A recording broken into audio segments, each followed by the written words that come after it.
Chapter 1. Edward awoke to a raging boner and his girlfriend's butt firmly pressed against it. He tried to kiss her. Edward tried pushing up on her, but Monica refused, rolling over, yanking the blankets off your boy Edward and exclaiming, "Can you do something with that? I need my sleep," Monica exclaimed. Edward sighed another morning, waking up early. He called it going to the gym. Eventually, Edward went to the gym but disappeared into the living room. He opened his laptop, grabbing his lotion, and scrolled his favorite porn site before finding a naked video. His eyes were transfixed on the familiar woman in a room full of naked men. Over the years, he acquired a unique fetish, wondering how distinctly different such a woman could be from Monica. They looked roughly the same age, but Monica was a virgin, protecting her virtue for marriage. The woman in the video drowned in a sea of men's skin, unable to touch the ground, as each man took their turn. The expression on her face looked like a combination of horror and satisfaction. But he knew this girl. Over the past years dating Monica, he admittedly got acquainted with many porn stars on the internet. But he knows this girl. Rochelle? Edward muttered, unable to get erect as he watched the sweet girl he's hung out with being mauled by a room of horny men. He closed his laptop, disgusted with himself and Rochelle. He put his dick away, rushing to his car to get to the gym, and then worked directly afterward. Not even kissing Monica goodbye most days, as he grew to resent her and needed his distance. He thought working and working out would get him a girlfriend, and it did. One who sometimes had her side of the rent, believes he should be paying for everything while she keeps her money. The entire relationship went to pleasing Monica, and he hated it. Arguing was a useless pursuit with Monica. Neither of them obtained the emotional maturity nor self-awareness to face their problems, to hear a response after sharing our hearts with someone, unsure if they would ever rekindle or reconnect. But as most, they never genuinely loved themselves. Monica wanted what she saw on social media, and Edward liked what he saw on porn sites. Both are drinking different poisons, but are lost in the same delusion. In truth, Rochelle stayed in the basement of a mansion. She was given royal treatment when she first arrived at the villa. Servants and maids cooked for her, and she had sex with only her older boyfriend, Michael, an older man nearly twice her age with a fetish for younger girls. It wasn't long before Michael got her to try marijuana with him, and at parties with his friends, they would do ecstasy, and Rochelle loved how Michael never got jealous when other men flirted with her, like men her age. She was living her dream until one night, she snorted something, and it wasn't coke. Tonight was one of those nights. Another so-called party was a regular night, and she realized after her taste for the candy was set, the daily routine of being pampered, sleeping late, and partying all night, and doing anything to appease Michael became a living hell. But she was never sober enough to wake up from the nightmare. "How are you, sweetheart?" Michael affirmed, stroking Rochelle's head lovingly. Rochelle shied from his touch, flinching as he raised his hand. She averted her eyes when they once looked lovingly at the mature bald man. Now Rochelle constantly felt scrutinized and outsmarted at every turn, as if the days were planned before she could function. "Are you ready for your candy?" Michael kissed her forehead, gripping Rochelle's chin forcibly as she tried to resist, opening her mouth for him to play with her tongue, faking her moans as he liked to feel like the best kisser on the planet, better than any man. They all wanted to feel better than any other man. Rochelle had no idea what it meant. They all looked, breathed, and felt the same regardless of race, size, or build. Sex was once sacred to Rochelle. To Michael, it was profitable. Sex was power. He kept his hands off her as long as she played her role and made him feel like the king of the world, but it never kept his friends away. "I have a few boys who want to see you tonight." Michael kissed down her neck to her shoulder, giving her a small bite and making her flinch. "I need you to take your candy and get dressed, okay?" "Oh, great. Are we going out to dance or to the club?" Rochelle perked up, genuinely excited, wondering what she would wear if he brought her a new outfit. "Well, they're already downstairs in the dungeon," Michael noted. Rochelle felt her body tighten at going back into Michael's studio. To feel she was moved to the basement as punishment made her wonder how things could get worse. Then Michael showed her his sex dungeon. She had lost all her friends and social life and had to hire someone to monitor her social media accounts to avoid the stalkers. She rarely left the house due to the men harassing her for sex in public. I don't feel well tonight. Ask one of your other girlfriends, please. Rochelle, you haven't done a video all week. How will I pay to feed you and keep you here if you don't work? I can get a job or leave. A job? A job? Michael scoffs, backhanding her so hard that he rubs his wrist afterwards, taking pride in being a self-made millionaire who hasn't had to work in decades. You think me having a 9 to 5 is less glamorous than you letting random guys rape me? Rochelle threw her hands up to see if she was bleeding. What the fuck did you just say to me? Michael's mood shifted, tightening his grip on Rochelle. Please don't hit me again. Rochelle cries out, shielding her face. Michael threw her to the ground. He glared at Rochelle with fury as he looked for something to hit her with, but found nothing in arm's reach. Rochelle sobbed, crawling over the floor, scrambling to get her phone, but found Michael's size 12 loafers blocking her pathway further. Get ready and get downstairs, or get the fuck out of my house. Michael digs his boot into her neck, using her as a stepping stool to walk to the door. I'm leaving, Rochelle cries, holding her neck in immense pain as she crawls to her nightstand, the only furniture besides her bed and wardrobe. Michael hesitated, unsure whether or not she was bluffing. He rubbed his chin, amused, until she grabbed her phone. If you call the cops, I'll kill your ass before they get here, Michael warns. I'm not. I wouldn't do that to you. Rochelle pleaded guilty as she wanted to so badly. Who are you going to call, the Ghostbusters? Michael smirked, but Rochelle was too young to have seen the movie or cartoon. Hey, Monica. Great. Please come get me. Rochelle poured out, crying. Michael's cheek jerked, slapping the phone out of her hand, praying he broke it. Rochelle was his best girl. She was the most attractive and youngest woman he had ever been with, and she made him the envy of all his friends. He made her a household name on the web with his films. Without her, he lost a lot of money, more than any of his other girls could ever recoup. All right, good. Go visit your friend, cool off, and come back, Michael suggested. Rochelle was quiet, not knowing if Monica didn't understand and wouldn't come. She would be left alone with Michael miles away from the nearest city. At best, it would take nearly an hour before Monica even arrived. Rochelle stared at Michael from the ground, studying him with doe eyes on her knees, looking for any sign of the man she first met. She suddenly shifted further away whenever Michael moved, slowly gathering her things into a small bag. Rochelle, relax, all right? We'll film a video with only the two of us first. We'll discuss and talk and understand ourselves if you're up for it. Take some candy and do a real video. I never wanted to do those videos. I wanted to be with you, Michael. Rochelle couldn't control herself as she cried, falling to her knees, wondering how things got this way. This is why I never had any fucking kids, Michael groaned, trying to plug his ears from her crying. The girls from the other rooms began poking out their heads, looking at Rochelle's door, then sucking their teeth to return to their rooms. Some even screamed for her to shut the fuck up. Rochelle bit her thumb, feeling completely alone. She shivered as the cold air hit her bare skin, little more than her panties on, as she slept before Michael arrived for his video. Rochelle's phone began ringing as a mysterious number rang.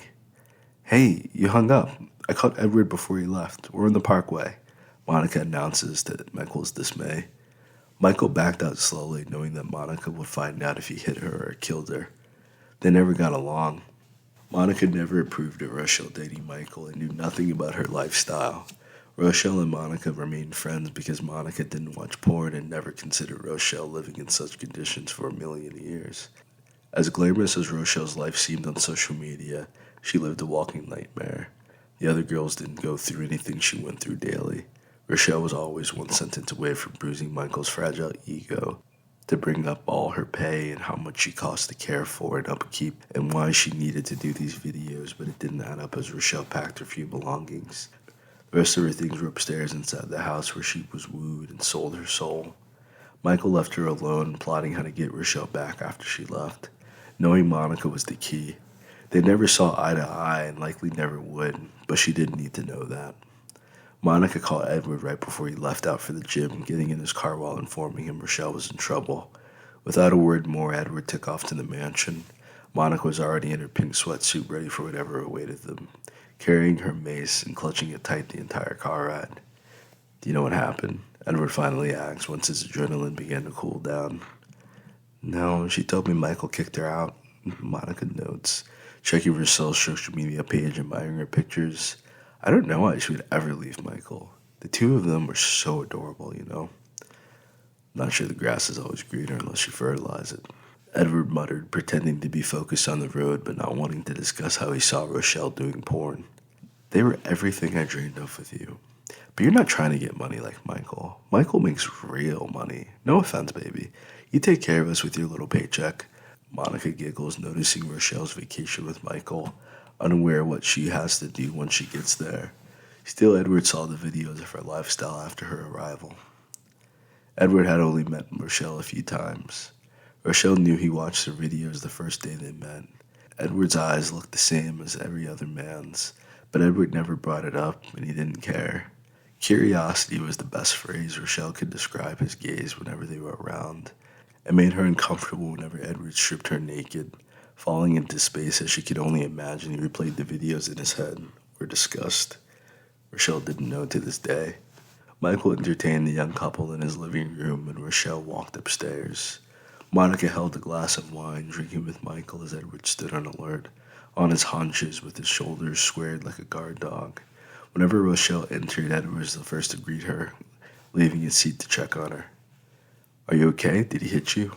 Edward asked, his head snapping around at Michael, ready to catch a case if Rochelle gave the word. Rochelle held her heart, shocked as he came to her defense, looking at Michael, who rubbed his wrist, genuinely concerned at her response. Monica noticed Edward's attitude and immediately chastised him. Edward, we're guests in his house, Monica snaps. Yeah, Edward, you haven't even taken your coat off. Relax, stay a while, my friend. I'm sure we can all have a good time together. Monica being here is much better than I had in mind before. If all things go to plan, Michael grins. Edward shook his head. Yo, we out. Let's go. Rochelle nodded, following closely behind Edward almost to the front door before Monica stopped, unstopping her foot. Look, we just got here, guys. Michael was telling a story. Monica notes that she's not even halfway done with her wine. I have many different strains of weed, Edward. Are you a smoker, buddy? Maybe enjoy something a bit stronger, or a shot of fine whiskey. You love to smoke, Ed. Monica tries to insist, sipping her drink between her friends and Michael. Edward, you seem not to like me, buddy. Michael nervously chuckled, rubbing his neck as he noticed Rochelle using Edward as her shield. I don't like what you turned Rochelle into, my guy. Edward was the youngest in the room, and his eyes fixated on Michael, ready to snap at any second. Michael gulped, sizing up the younger man, realizing a fight wasn't advantageous. In contrast, Michael had a couple of inches in height, but thinned out over the years. The young man looked like he exercised regularly. The frustration in Edward's eyes with the entire situation changed things dramatically. Michael could have kept both girls against their will if Monica had come alone. Instead, Edward, this overly cautious whippersnapper, was interfering in his business. If there were a way to contact his friends below discreetly, he could rip Edward's manhood away. But the way Edward studied Michael felt no chance one-on-one. Suddenly, the money and charm suffocated Michael as nothing he could offer or say would sway Edward from wanting to beat the living hell out of the old rich man. Maybe we should all call it a night, Michael suggests, retreating a few steps, nervously laughing. Aw, come on. Fine, but let me finish my wine. Monica gulps at her wine, wipes off her mouth, and then trots to the car to follow her friends. Thanks for everything, Michael. I hope to speak to you soon, Monica. Michael pauses, catching up to take the glasses, tickling her chin. You and I would be magical. Keep my card if your little boy can't do what a real man does, okay? Monica blushed, having never been spoken to in such a way since she started dating Edward. She tucked Michael's card into her bra, lacking any pockets in her outfit, catching up to find Rochelle seated in the back seat, Edward ready with his hands on the wheel. The two sat in stillness and silence, unable to discuss what they both knew happened by the bruises on Rochelle's neck. Monica hadn't seen and suspected nothing. Unable to discuss what they both knew had happened by the bruises on Rochelle's neck, Monica had seen and suspected nothing. Chapter 2. Do you know where you want me to drop you off? Edward asked as they entered the freeway, cruising away from the mansion. Rochelle muttered under her breath, but neither member of the couple understood her. Your parents live a few states over. I'm not sure Ed is driving that far out. Monica crossed her arms over her chest. I have nowhere to go, Rochelle says, clear as day, wiping the tears out of her eyes. Edward bit his tongue, thinking of his home office area and his two-bedroom apartment. He once considered renting it out, but the idea of a roommate seemed daunting after Monica moved in. Edward glanced at Monica, wondering if she would offer, but cleared his throat. Hey, I have a bedroom I converted into an office, and there's a futon in the living room. You might have to crash on the couch tonight, but I can move a few things around and set you up with a bedroom until you get on your feet, Edward finally offered. Rochelle smiled, nodding her head. Thank you, Edward. Well, I expect you to pay rent if you stay longer than a month. I'm not Michael. I can't afford to take care of you and manage my projects. Edward shakes his head. You don't take care of me. Monica sucked her teeth. Edward rolled his eyes, looking in the rear view, watching Rochelle studying him. With him present, there was little room for their man-hating speeches. Rochelle processed her following words, unable to speak with Monica's palpable frustration. What even happened that you're leaving someone like Michael? Monica exclaimed. Rochelle felt blood fill her mouth at the mention of his name. She didn't feel ready to talk about it tonight. She was still shivering from the shock of getting kicked out so suddenly. Her entire life turned upside down. He shared one woman with multiple men and used them all for his videos, so-called friends. How could she begin explaining? It isn't what it seemed at all. Rochelle sighed, looking out the window. I mean, he's rich, Monica shrugged, unable to understand what could go wrong. Life isn't about money, Rochelle mumbled. Edward smirked, hoping Rochelle could talk some sense into Monica, but Monica scoffed, rolling her eyes as she turned to confront Rochelle. You left that glamorous mansion to live up in our little apartment for what? Monica tried to piece it together. He kicked me out, Mo. You're asking me when you should be asking my ex-boyfriend. Rochelle threw her hands in the air. Michael told us you were begging to leave. He didn't know why you were so upset. Monica sucked her teeth as if Rochelle were the one lying.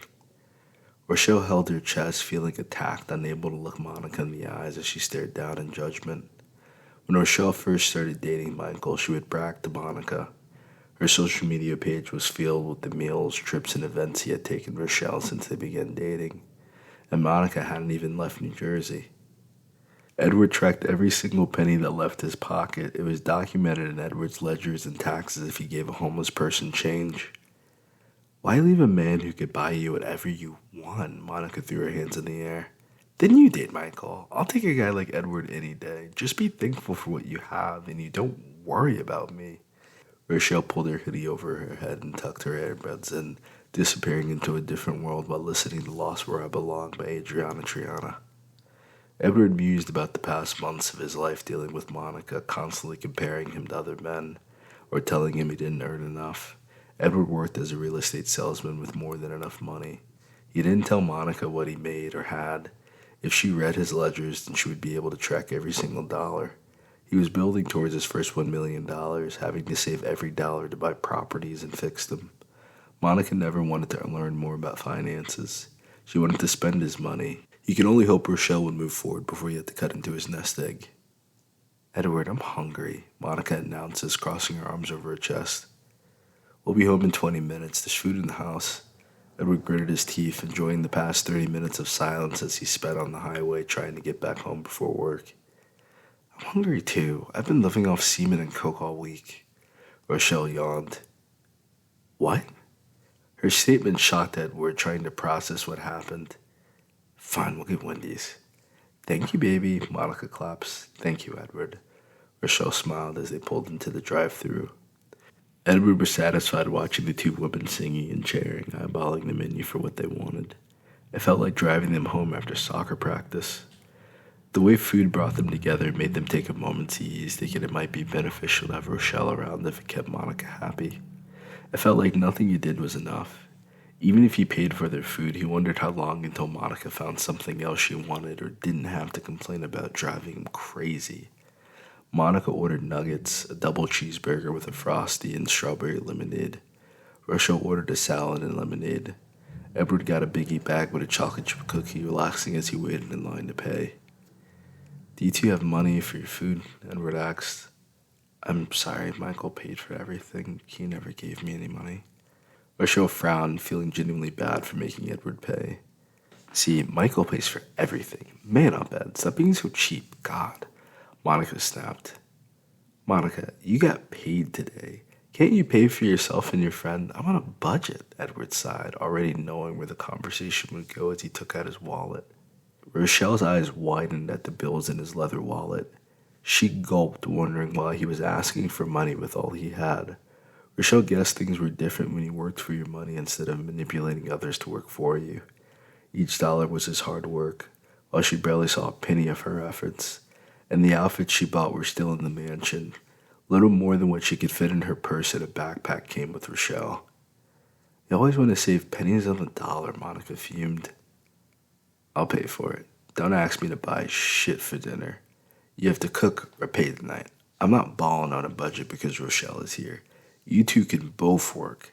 I have to finish building this house before messing with you two." Edward sighed. "You're building a house?" Rochelle's ears perked up. "I do real estate, remember?" "I mean, yeah, but I thought you just showed houses and did open houses with fancy cheese. I didn't know you did construction." "I don't do construction. I buy and sell my houses. I used to go off listings only, but most good houses aren't listed yet, especially with taxes rising. Many people want to get out of Jersey to move south, so I started buying property too. This house now had a great foundation, but was old as dirt. Most of it was torn down and they're rebuilding the garage, but there are always surprise expenses and charges. I spent my lunch breaks at Home Depot buying last-minute shit for the past week. Until the house sells, all my money is tied up. In a few or two, we should be up and running. Once I sell the house, I'll take you to a steak dinner or a cheesecake factory. You can all run up a tab. I can't do that right now. I need to finalize things first." Edward took out a $100 bill, passing it through the drive-thru. The high school girl glared at him, breaking down the change reluctantly after checking its authenticity. "That sounds very impressive." Rochelle bit her lip, rarely knowing a guy his age to be so ambitious and well-established. "Monica always makes it sound like all you do is smoke weed and play video games." Edward bit his tongue, hiding his embarrassment and offense before Rochelle. He wearily looked at Monica, wondering why she dogged him behind his backdoor friend. Edward let out a defeated sigh, feeling his day ruined, ready to call out of work to confirm her self-fulfilling prophecy, but had no interest in being in the apartment with both girls at once. "You're gonna get me in trouble, girl. I said that's all he wants to do instead of spending time with me," Monica clarifies. "I like video games and weed too, Edward," Rochelle giggled. "Yeah, I've seen your stream," Edward notes. "You don't have to be embarrassed. We can play together sometime," Rochelle offers warmly. Edward blushed at the idea of hanging out with Rochelle. He felt his belly warm up, remembering the video of Rochelle pleasuring a room of men at once. His dick hardened in his pants, feeling his frustration from returning to meet with two beautiful women he couldn't have sex with, wanting to drive his head through the windshield. Edward remained quiet, ignoring Rochelle, pretending he couldn't hear what she said. Rochelle frowned, remembering how hard she must have made things for him and Monica while dating Michael. Rochelle figured Edward never liked her or approved of her lifestyle. Neither did she anymore. She felt sick to her stomach as Edward ultimately rejected her offer. "Thank you," Edward says to the cashier, handing the bag to Monica and pressing forward, letting out a long yawn at the stoplight. "Sorry for waking you up so early," Rochelle said louder this time. "Don't worry about it, girl. Edward was already up. I had to figure out what was happening. But anything for you," Monica filled in, already knowing the two didn't get along. "Edward, are you sure you're okay with me staying?" Rochelle asked. "Yeah, sure," Edward mumbled, pretending to focus on the road. Thank you so much. You're so sweet, Rochelle exclaimed, glad he could hear her again. You know, I'm a gamer too. Yeah, I've seen your stream once or twice. You play a lot of the newest games. I try. I haven't streamed too much since meeting Michael. He had other ideas for my career, Rochelle sighed. I know, Edward smiled. What? Monica asked. I know you haven't been streaming. Yeah, I mean, I've seen your whoa. Make sure they put sauce in for the nuggets. Edward juggled his words, dropping them on the ground. You've seen my other stream, Rochelle asked, alarmed. Yeah, I'm a fan, Edward blushed. Oh. Rochelle bit her lip, fanning herself at the idea of Edward watching her having sex.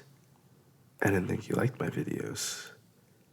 I don't like you doing the videos. I can't help liking the videos. I wish I never saw the videos if I knew you in real life. Edward frowns deeply, remembering how he had to close his computer from disgust. Michael made me do the videos. When I wanted to stop, he kicked me out, Rochelle explained. Makes more sense now, but why even start doing them? Edward shook his head. Drugs do crazy things to people, Ed. Some people get high and watch Netflix, others catch a train. Rochelle remembered why she didn't like Edward. Facing his judgment was one thing, but his inquiry wounded her. She had no honest answer as to why she stayed so long, made to avoid a moment like this, having to explain how she could live her life off social media. Catching a train while high sounds wild, just getting off wherever you want, somewhere without any idea where you are. Then having brunch sounds like a dream. Monica chimes in with a mouthful of nuggets and honey mustard. Hey, please clean up after yourself. My car is not a lease or rental. Edward handed Monica a napkin from the bag to clean up her spit. You and this damn car, Monica sighed. If you take care of it, it'll last longer. Edward notes as they pull into the parking garage. If you take care of me, we'll last longer. Monica nuzzles his nose. Boy, don't I know it, Edward sighed. What's wrong, baby? Monica pinches his cheek. I'm fine. You two run inside. I'm gonna head to the office early. I gotta do something on my computer before my boss gets in the office. Edward pondered getting able to rub one out before his shift. I think I need your help with the bed, Rochelle notes, grabbing her things. Oh, shoot. I got you. Edward remembered his offer, rubbing his eyes. Great, you two do that. I'm heading to sleep, Monica yawns, walking ahead of them. Edward got out last, unintentionally admiring Rochelle and Monica's round backsides as they giggled. He walked behind them, mesmerized both women would be living with him from today forward. He gathered the courage to wrap his arm around their waists, joining in with the laughter as they approached the apartment door. Chapter 3. Rochelle was blown away at the chic urban design, vaulted ceiling, and wall-with windows overlooking the Hudson River. Rochelle spun around, imagining the place to be smaller by Monica's description. When Rochelle saw her bedroom, she nearly cried, making her room in Michael's basement seem like a prison cell. She had access to the balcony, a private bathroom with a bathtub, windows that let in light, and enough room to fit 2 beds if she wanted a couch. Edward was caught off guard as Rochelle hugged him, crying in his chest as she thanked him profusely. Okay, enough of that. Monica intervened, separating the two for letting out a yawn. Let's get this bed so I can run and work. Edward rubbed his chin, thinking if he got both girls in the rooms, he could jerk off in the living room before work. I can sleep on the couch if you want more rest, Rochelle offered. Edward nodded. Can I use my office then? Sure. Rochelle tossed her bags inside and then turned on the TV in the living room, plopping on the futon and beginning to eat. Edward's heart raced, heading to his computer to unleash his thoughts on having a threesome with Monica and Rochelle. He felt he deserved something for his valiant effort, but the alone time with his hand was enough. He had difficulty getting himself off before his hand got tired, never having to masturbate before dating Monica. He hadn't noticed Rochelle coming in to set down her bags. Hey, I got bored in the living room. I wanted to annoy you a bit, Rochelle teased. Oh shit. He lowered his screen, trying to close out the window. I didn't mean to scare you. Don't mind me. Rochelle covered her mouth, hiding her shock. Edward tried to resist his innermost thoughts. His object of desire was right before his eyes, silently appraising him. He didn't have to imagine what she looked like naked. Her videos were all in his search history, and he found a milder one. He was watching Rochelle with one guy who looked nothing like Michael. Hey, Edward, is that me? Rochelle took a serious tone as she closed the door behind her, locking it before deciding her next room. I'm sorry, Rochelle. I'm so sorry. Rochelle covered his mouth, hoping Monica didn't hear him as she looked over her shoulder. Rochelle smirked, putting her finger to her lips, kneeling before Edward. Rochelle admired his size, wondering why he didn't do videos kissing up his length in Edward's washboard stomach. She stroked his heart on until she worked off the lotion he desperately smeared on himself. Rochelle pressed play on his video, gently pushing him back in the seat, wrapping her mouth around Edward's cock. Rochelle struggled with his size, feeling him growing in her mouth as he watched the video. Rochelle was reenacting her performance. They continued long after the video ended, and Rochelle genuinely enjoyed herself for the first time. She loved Edward's taste and the size more than any man she's been with, and lasting longer. She imagined how it would feel inside of her, but feared further upsetting Monica. Rochelle stood up with her jaw hurting. My bad, Edward continued. It's okay, I didn't realize I was so out of practice. Rochelle stared at his heart on, feeling intimidated. No, I felt great, Edward reassured her. Rochelle felt quiet, simply nodding as she stroked his manhood between her fingers. Do you want a quickie? What? Edward gasped. Oh, you're right. I don't want to upset Monica. Rochelle held her chest. No, wait, you're offering me sex. I don't have to beg or buy you something to finish the blowjob. Edward wanted to cry from joy. Rochelle felt overwhelmed by his desperation. Maybe we shouldn't.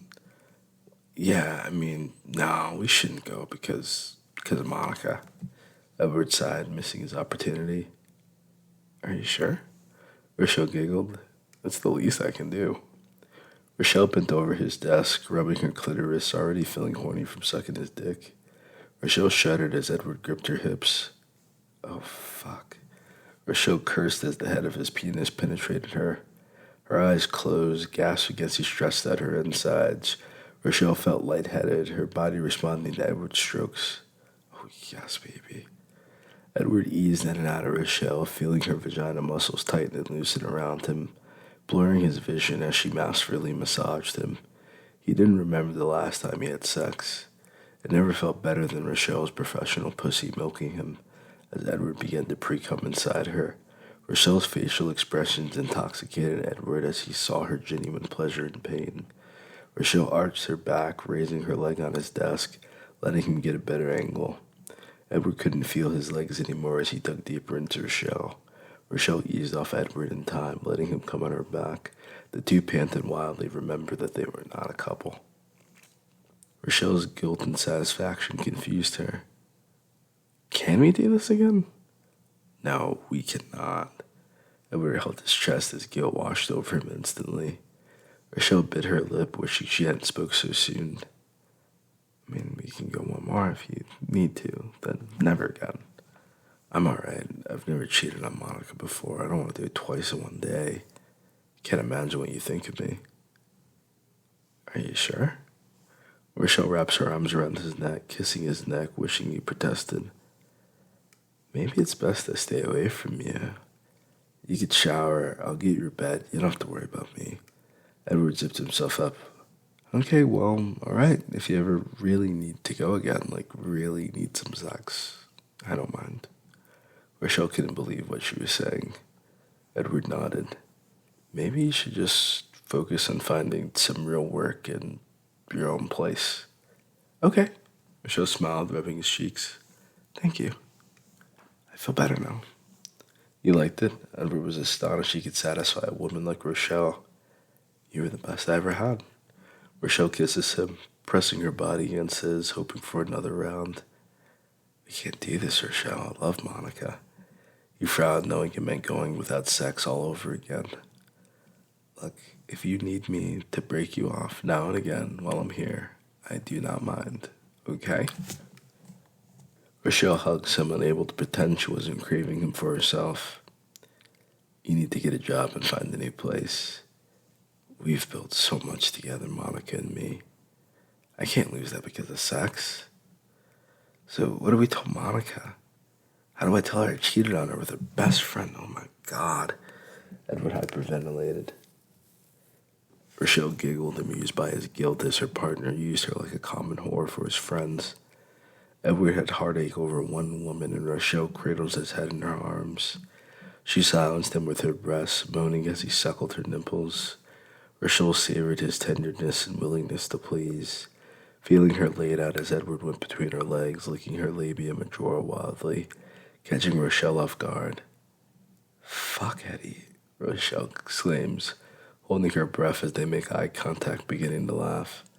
How are you this horny? Edward asks.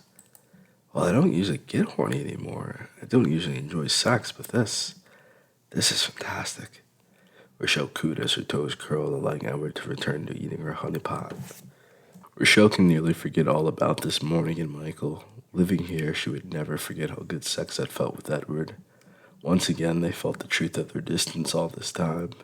It's not as if Rochelle didn't find Edward attractive, but he wasn't hers. She had her own man, and at the time, Michael seemed like the most remarkable man on earth. Now Michael seemed like a monster.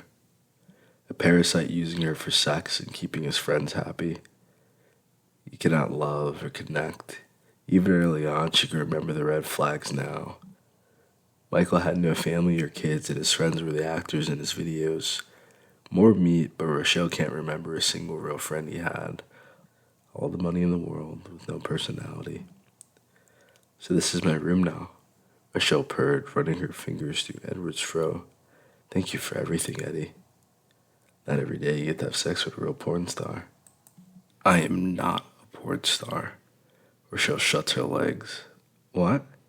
Look, I didn't want to do those videos. I had no idea what was even happening. Rochelle revealed her arm. He would get me high, and then I would be off my ass. I blacked out one night and woke up in a room full of men. Then another night it became normal. I didn't want to be some old man's whore. He sold me out to his friends for sex. Everything hit Rochelle at once like a brick. I'm sorry. It's not you. You're great, Eddie. Thank you. Rochelle kissed him. Edward was shocked. The sex seemed almost separate. It felt entirely physical, with built-up lust and passion. The way Rochelle kissed him felt like love. Her arms wrapped around his neck, gripping him like he would melt and disappear forever if she let go. Rochelle began sobbing, unable to control her tears, kicking and screaming. Edward backed out slowly, back to the doorway when Monica came checking on the two. Let me handle this, Ed. Monica sighs, pushing past him and closing the door. Edward hurried himself up, rushing out of the house, unable to accept what he had just done, hastily heading to the office, leaving the two friends alone to figure out their emotions. Monica helped Rochelle into the bathroom. Rochelle bathed, letting the water fill up while they managed the futon into the office. Much lighter than Monica remarked when she had Edward build it. Soon it was time for Monica to leave for work as well. Rochelle didn't remember the last day she had spent alone or sober. The thoughts flooded her mind. The routine of Edward and Monica's lives made the days blur together. Rochelle woke up joining Edward for his morning smoke before leaving for work. Monica woke up right after, and the two were gone shortly after that. Monica came home tired and grumpy. Edward gets back from the gym, and Rochelle listens to the couple fight or silence when they completely distance themselves from each other. The apartment felt like a battlefield with little room for privacy or alone time with Edward. This night, Edward came home late. Rochelle hadn't thought much of it, considering he had been working to build a house. Her uncles did construction, typically gone until sunset and up by sunrise. The days Edward went to the office early, he left her a blunt pre-rolled on the balcony. Edward returned with a dark cloud over his head. Hey, baby. Rochelle greeted him, the only one home at the time. What's up? Where's Mo? Rochelle shrugged. She came back, saw you weren't here, sucked her teeth and left. Probably with her friends. Edward let out a heavy, disapproving sigh. What's wrong with Cassidy and Bianca? Rochelle asked defensively. Look, no offense, Rochelle, but you were locked in some guy's basement and you still feel guilty for leaving him. I can't begin to describe what I found wrong with Monica's friends. I'm just happy she's not here to drive me crazy. Edward shrugged. Touche? Rochelle rolled her eyes, leaning heavily on him. What's up? Edward asked as he looked through the fridge. If you're hungry, how about you eat me? Rochelle teased, wrapping her arms around his waist. She seriously gone? Edward turned it to Rochelle, squeezing her butt. I know, I never imagined how hard it would be getting my hands on you again. Rochelle guided him to her lips, allowing Edward to lift her onto the kitchen island. Rochelle arched her back as Edward pulled her panties off. Rochelle watched in anticipation of Edward's warm tongue licking at her clitoris, his tongue penetrating her. Rochelle's breath sped up, deepening until she felt short of breath.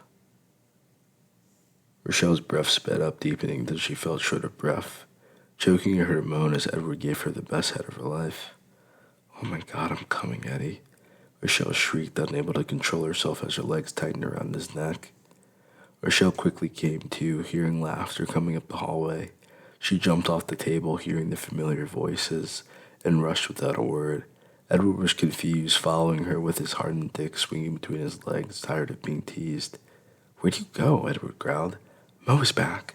Rochelle pokes her head out of the hallway bathroom. Now?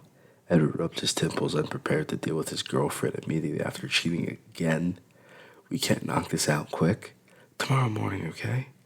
Before we smoke, I'll give you pussy. Rochelle kisses him, feeling engulfed in passion, giggling until they hear the key in the door. Go, go. Rochelle's heart raced, sneaking around with Edward, never imagining in 100 years it would be possible. Edward envied their simple dates going bowling to the movies or their pictures bonding at home. She had none of that with Michael. He would fly her out, drug her, record another video before she could enjoy the vacation. To honestly record those moments of love felt precious. She had little more evidence of her relationship than Edward's search history. Her biggest surprise was why Edward would be masturbating with a beautiful girl like Monica living with him. It felt strange, but Rochelle wasn't complaining. She had yet to find a job or pay rent. She feared even if she had sex with Edward, he would still want rent money. Hey, a new place opened up by my job. You should come with me tomorrow to interview, Edward enforces. Rochelle swallowed, wanting to challenge him, but felt an unfamiliar restraint. There was something about Edward's approach that lacked the man's usual patronizing, demanding, and enforcing. He wasn't telling her, it was a suggestion, and he hadn't been as pushy as Monica, constantly bringing applications and sending Rochelle links to jobs she didn't qualify for or even want. The want for rent money and gossip about Edward took over her relationship with Monica. No longer on the outside looking in, Rochelle could relate and join Monica, listening intently, knowing damn well she wanted to build up ammunition to stay on Edward's good side. What is it for? Rochelle hesitated to realize she hadn't responded, frozen in response to his confrontation.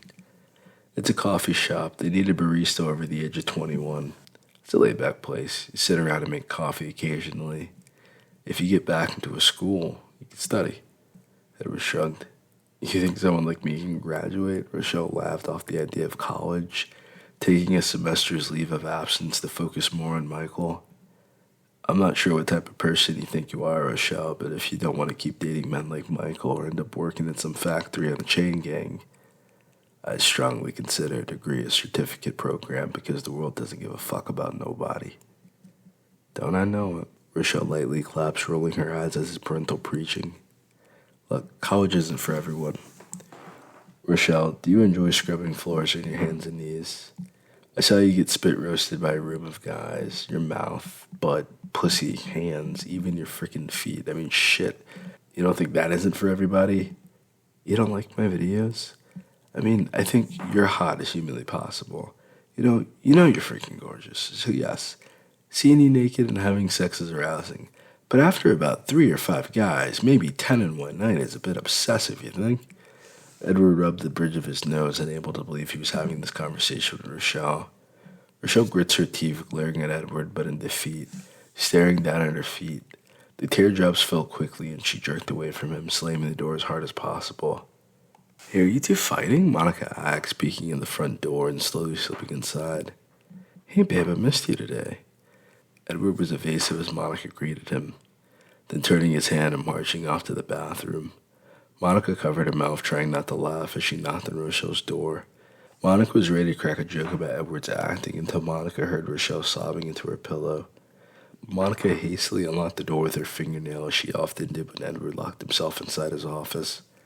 Rochelle drifted off in escapism and weed while laying alone in bed, waiting for him to sleep. Hey, what was all that about? Monica hugged Rochelle. Rochelle was confused to see Monica, believing she had locked the door to be alone, but must have forgotten in her mind. Could she possibly tell Monica how she felt? The man I want doesn't want me. Rochelle wiped her eyes, sat up and sulked down, falling over on her side. Oh, well, I'm sure if you talk to Michael, you can move back. I don't fucking want Michael. Can I just be left alone? Rochelle asks. Well, I don't think you should be focusing on a guy when living with my boyfriend and me. Focusing on getting a job, finding your place, or going home to your family would be best. Well, maybe it's good if you have a boyfriend. It'll keep you away from Edward. Monica continued on her usual list of suggestions. Are you trying to get rid of me? Rochelle's anger cut through her tears, drying her eyes. Rochelle, it's not like that. It was just Edward and me. Now it's me, you, and Edward. Two's a company, but three's a crowd. So you two are arguing too. Now, do you have a crush on Edward? Monica laughs. What? No. Rochelle held her chest. Okay, good, because I would freak out if you two tried anything. Trying to get Ed to grow up and take me seriously has been hard.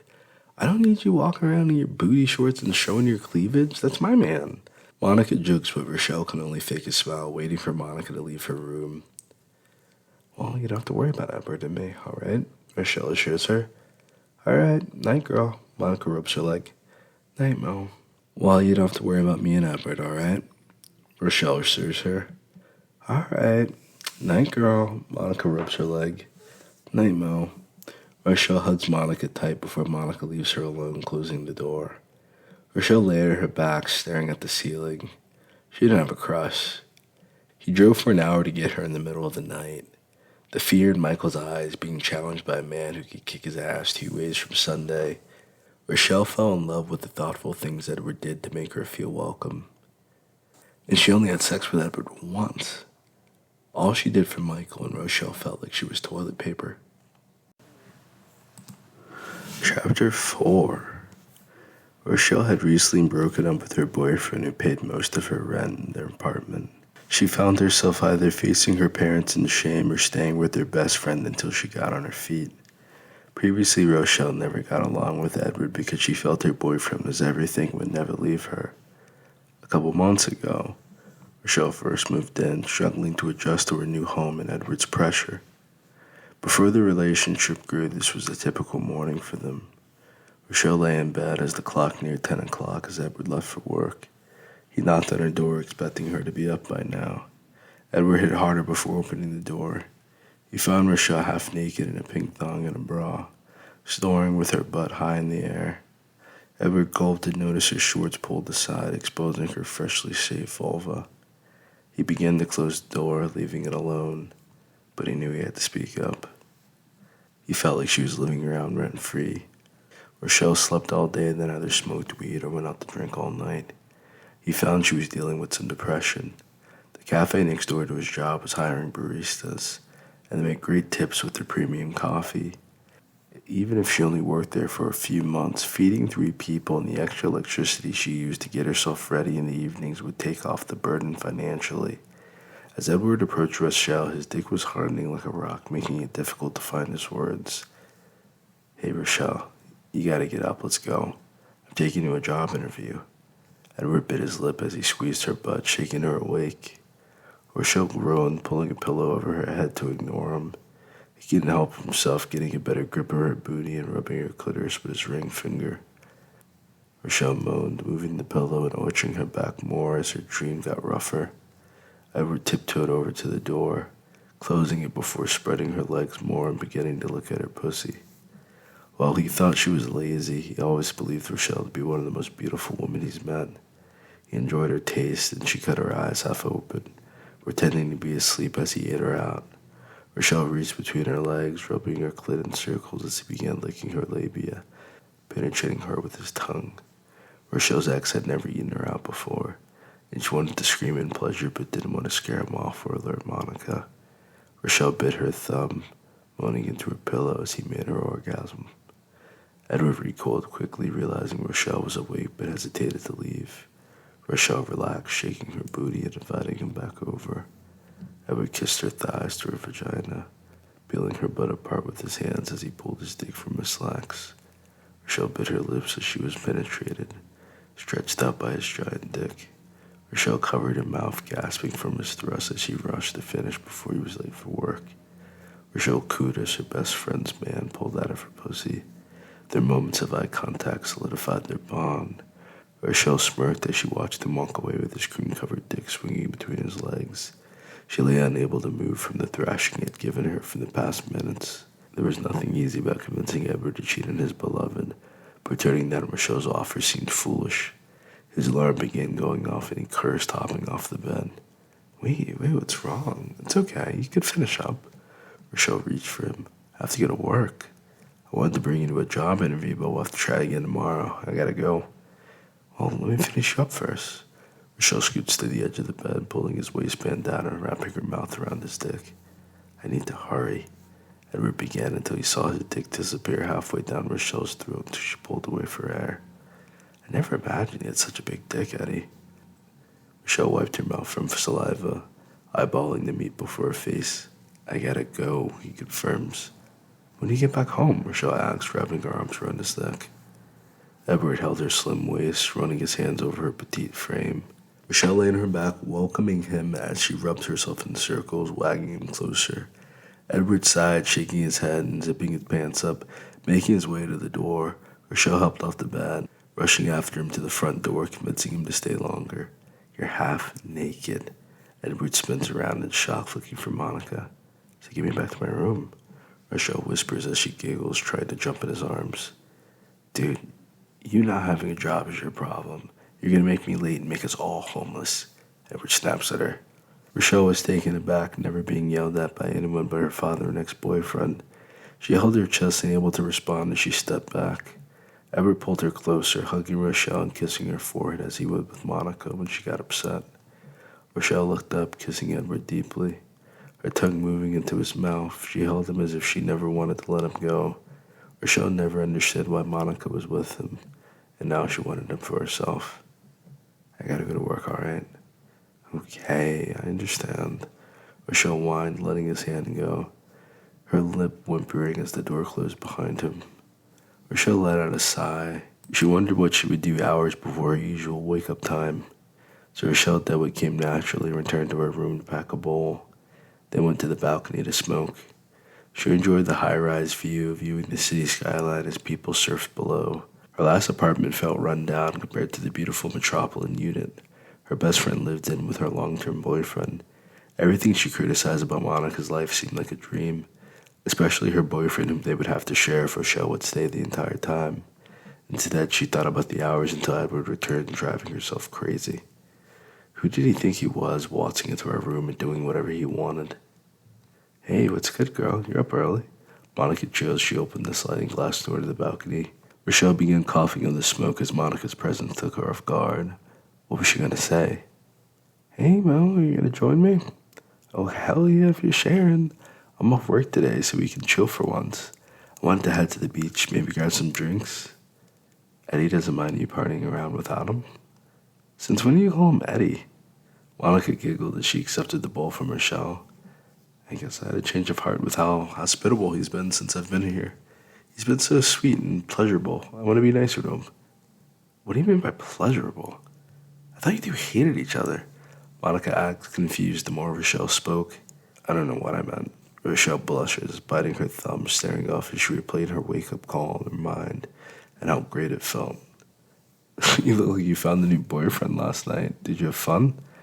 Oh, no, I met a new guy. He and I hit it off, but he has a girlfriend, so I don't know what I got myself into. Scandalous. How was the sex? What? You look like you've been having sex all night. Monica extends the bowl back to Rochelle. Oh, wow. It wasn't as eventful as you might think. You didn't hear us, did you? Hear you and your man? No, I didn't know anyone else was here. Monica rubbed her chin. Good, I was trying hard not to wake you. I didn't think Eddie would be happy if I had sex with another man. Why would Ed care what you were doing? He would probably be happy to hear you found a new boyfriend to move in with. I haven't heard the end of you getting a job. I'm glad you're patient with him. Every night he talks about how you need to get a job. He thinks you're depressed and need some fulfillment. Well, he was giving me some fulfillment earlier, Rochelle muttered. Rochelle looked up to find Monica waiting for her to continue her sentence, curious what came next. Monica looked so happy her boyfriend and best friend were finally getting along. Last night she spent an hour in bed with Edward discussing how Rochelle needed to pull her weight. Monica can't remember a single time the two got along. Maybe they had a different relationship when she wasn't around. He told me he wanted to take me to a job interview, but left before I can get ready. He said he was running late. He was on time when he kissed me goodbye. Monica cut her eyes. Well, you know how hard it is to wake me up. Yeah, but it's inappropriate to come in your room if you were asleep. You were dressed like you are now? How long were you two talking? I mean, girl, we weren't talking. I mean, he wanted to wake me up. He told me about the job interview, and he said he'll try again tomorrow.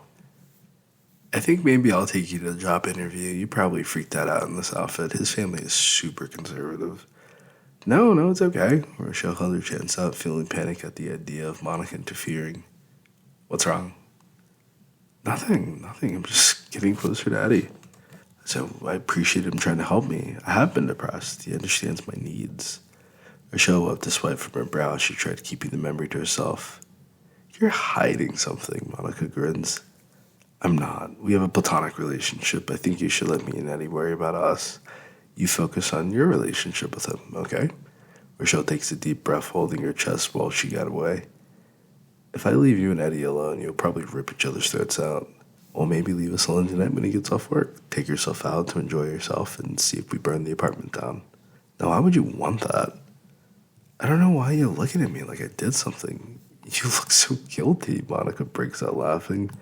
Rochelle rolled her eyes. You think we'll fight the entire time without you? I want you two to get along. You've been my friend since high school, and I love Edward. He's everything I wanted in a man. I've wanted you two to get along the entire time I've known you. So hopefully while you're here, you two can figure it out. I think we might have figured things out. Do you mind how long I stay? Monica took a deep breath, looking up and praying for help answering your question. Okay, so you're my girl, so I'm going to be transparent. Edward wants you to either pay rent or return home to your parents.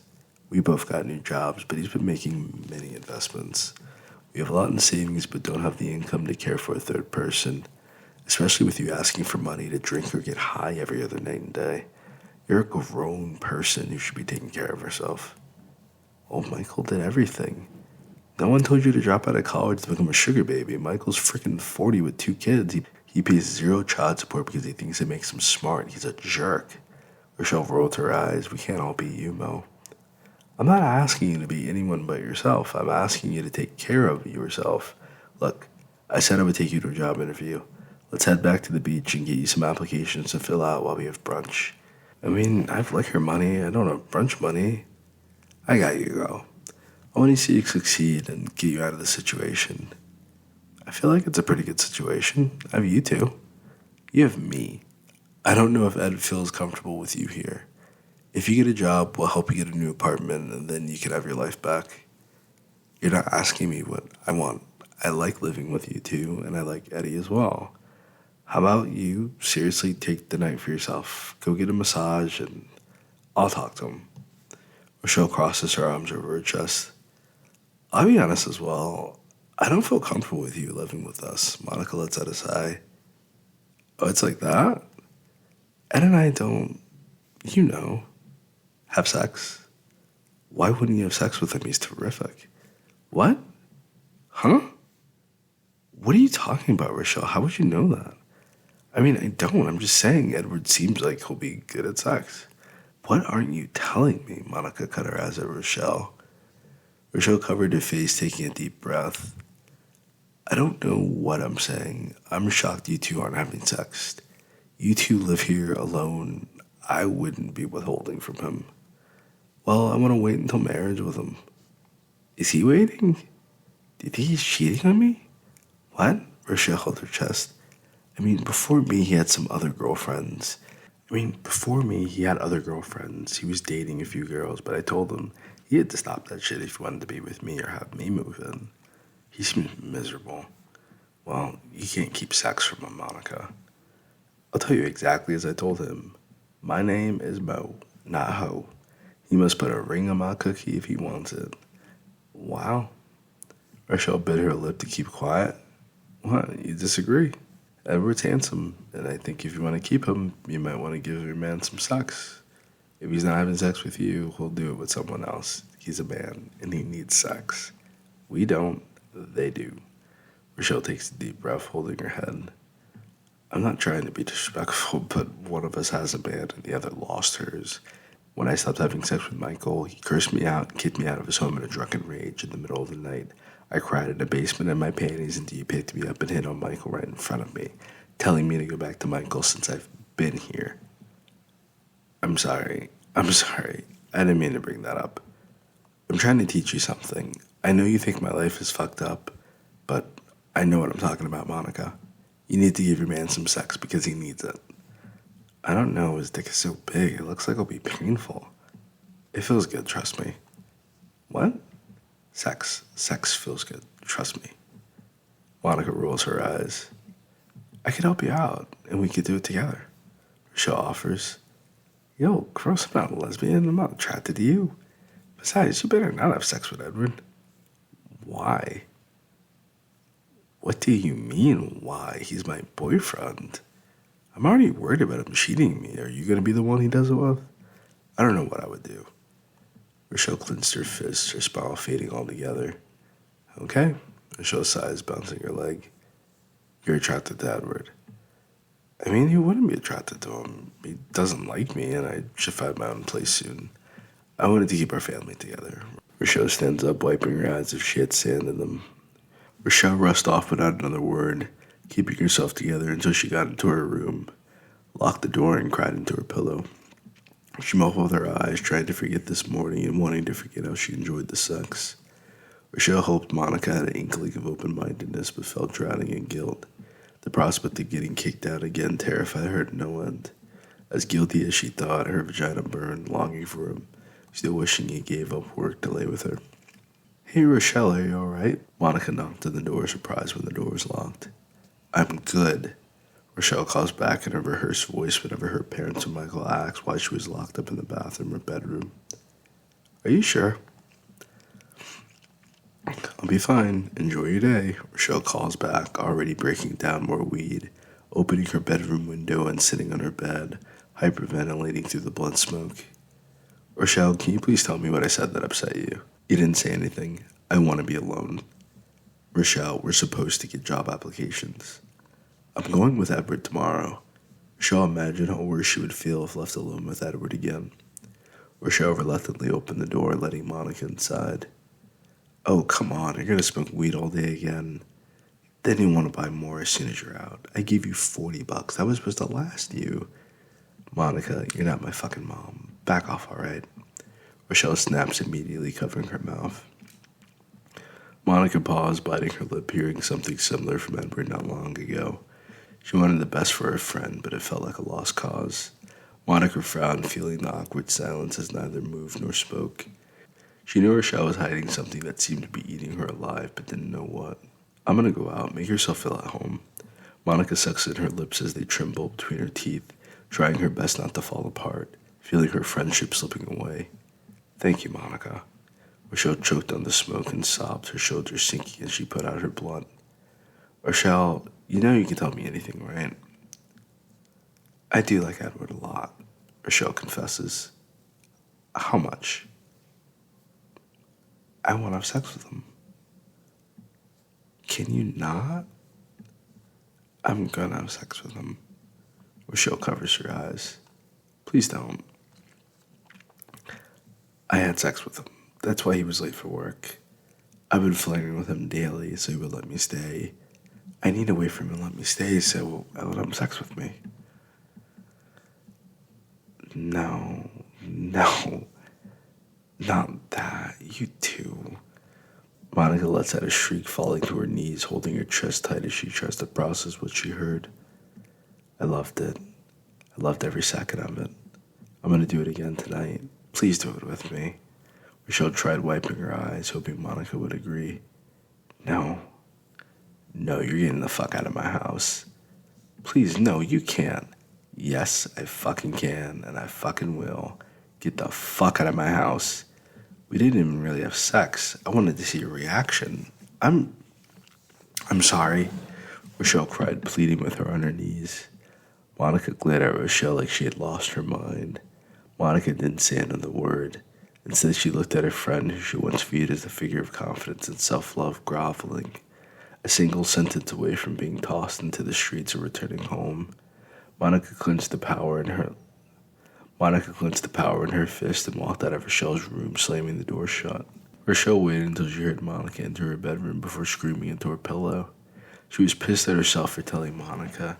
There was no way Monica would ever trust her again, and she probably ruined the wedding.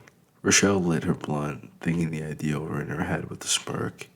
If she was withholding sex and he was willing to give Monica anything he wanted, then his decision would be simple. Working as a bartender and staying in this lovely beachfront apartment was paradise, so whenever he got home there would be even more drama. Monica kicked in Rochelle's door, marching up and grabbing Rochelle by her ankles. Rochelle choked on her smoke, holding her throat as she tried to catch her breath. Monica, what the hell are you doing? Rochelle rips away from her grip. Grab some fucking sweatpants and get your skank ass on. We're going to Edward's shop right now. We're going to get the truth. And if you fucked my man, I'm getting you taken home before I kill you. Monica shouts. Okay, hold on. Let me at least brush my teeth. You need to relax. Only wanted to see your reaction. Stop talking, Rochelle. Monica, please listen. I thought since you were having sex with him, don't say it. I swear to God, don't say it. I want to help you. You can help by getting a fucking job, not by fucking my boyfriend. You both go to work, and he's going to want kids. I figured we could be a family, and I could take care of our kids while you two work. You get to get high and have sex with my man while I work all day? I didn't know what was bothering you so much. I haven't even had sex with Edward my entire time here. Today was the first time he ever showed remote interest in me. And that was for a job interview. Rochelle did her best to save her ass. You weren't bothering me until you brought up having sex with my man. So get your ass ready, and let's go. You're sitting in the back. I don't even want to look at you two right now. Monica, please relax. You're getting the losing him his job. Let's wait until he gets home. No, because if you didn't fuck him, you're going to that job interview, and you two can get straight to work and straight the fuck back home. He gets home at the same time every day, so you take a bus back home. The first day you two are late, don't come back home at all. Monica warns. Bullshit, you're not my fucking mother. You're not the goddamn boss I made. It's Edward's house. Hold aside. Rochelle fired back. Monica gasped, wanting to smack the plaque out of Rochelle's mouth to save her time brushing her teeth. Rochelle stood her ground. If we hadn't had sex, I want an apology. And for you to freaking relax and get off my case.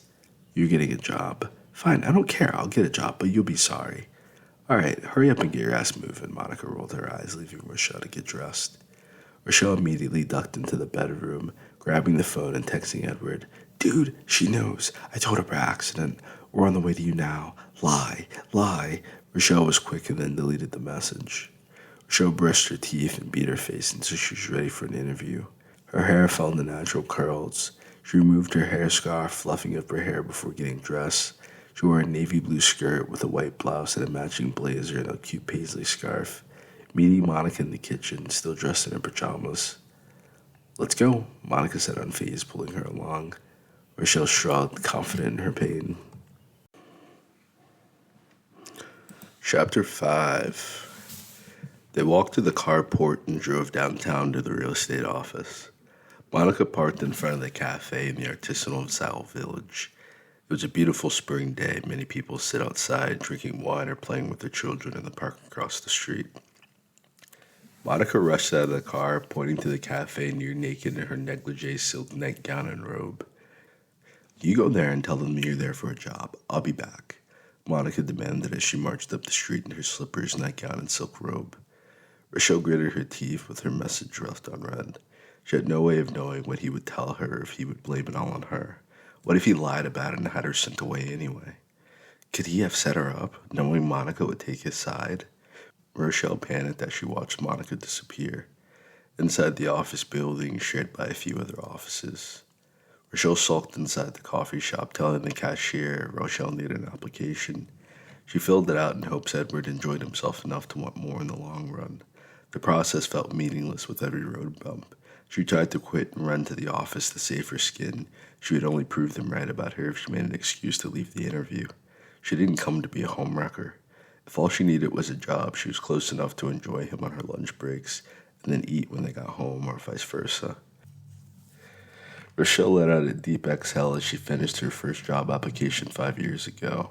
Since her first year of college, she felt proud, and the cafe was beautifully decorated with a stage for local and independent artists to perform. As she turned in her application, she found that the cafe also had its liquor license. The cafe blends fair trade rustic brewed coffee with fine Maker's Mark, Crown Royal, or Ciroc smoothies. When Edward thought of this place, he must have understood her more profoundly than she knew. Rochelle sipped an Irish cream hot latte and nipped on a giant chocolate chip cookie, enjoying her new sanctuary. Monica had gotten Edward. Monica had gotten Edward while he was meeting with a client. She sat with her legs bouncing in the waiting room as Edward hurried along the young couple, looking to buy their starter home. He gave them a list of leads, advising them to call him back in a few days to tour their favorite properties. Edward walked them outside the door and then turned around to confront Monica. Edward gritted his teeth as he found the words to deal with his fiancée. "What brings you here, Monica, in your underwear? Did you fuck Rochelle? Can we go to my office so we don't ruin my business? It's a yes or no question. No, we could have sex, but we didn't do anything. But Rochelle was dressed a bit like you are now," Edward says flat out, approaching Monica and licking his lips. Monica backed up, falling against his desk as Edward lifted her legs, pulling her panties to the side. Edward kissed her neck and forehead before their lips met. Monica relaxed to his touch, leaning back on his desk with her legs spread before him as he released himself from his pants. Monica heard Rochelle's advice in her ear, biting her hand as Edward slapped the head of his penis against her pussy lips. Monica marveled at his size as he tried letting Monica marveled at his side as she tried letting him inside. Monica choked on her moans, adjusting to the pain of being stretched wide open, but Edward moved as if they were two-step into the oldies. Monica wrapped her arms around his neck, shuddering as he quickly slid. Monica wrapped her arms around his neck, shuddering as he quickly slid in and out of her. Monica couldn't believe how her skin felt alive. She felt every pore and cell in her body as she held on to it. She felt every pore and cell in her body as he held her hips slamming into her guts. Monica covered her mouth in shock, watching him deepen until their hips met. Monica began screaming suddenly until her voice went silent. Edward grabbed her throat, choking her as he beat up her walls with hard, fast thrusts. Monica's tongue fell from her mouth as she bounced against her lover's waist, feeling the pure euphoria rushing throughout her fingers and curled toes as she climaxed for the first time. Edward pulled out of Monica, allowing her to stroke his seat onto her belly as he finished. To his surprise, Monica guided him back inside her as he came. Then she wrapped her legs around him as he picked up the pace and returned to pounding Monica, holding her waist down until he fell back into his chair. "You've been waiting for some pussy, baby," Monica asked, sliding into his lap and kissing him deeply as he struggled to breathe. "What came over you?" "Rochelle told me I should sleep with you. She seemed right." Monica fanned herself, feeling completely uninhibited. "This was Rochelle's idea?" he asked, shocked. "Well, she made this awful joke about having sex with you, which pissed me off.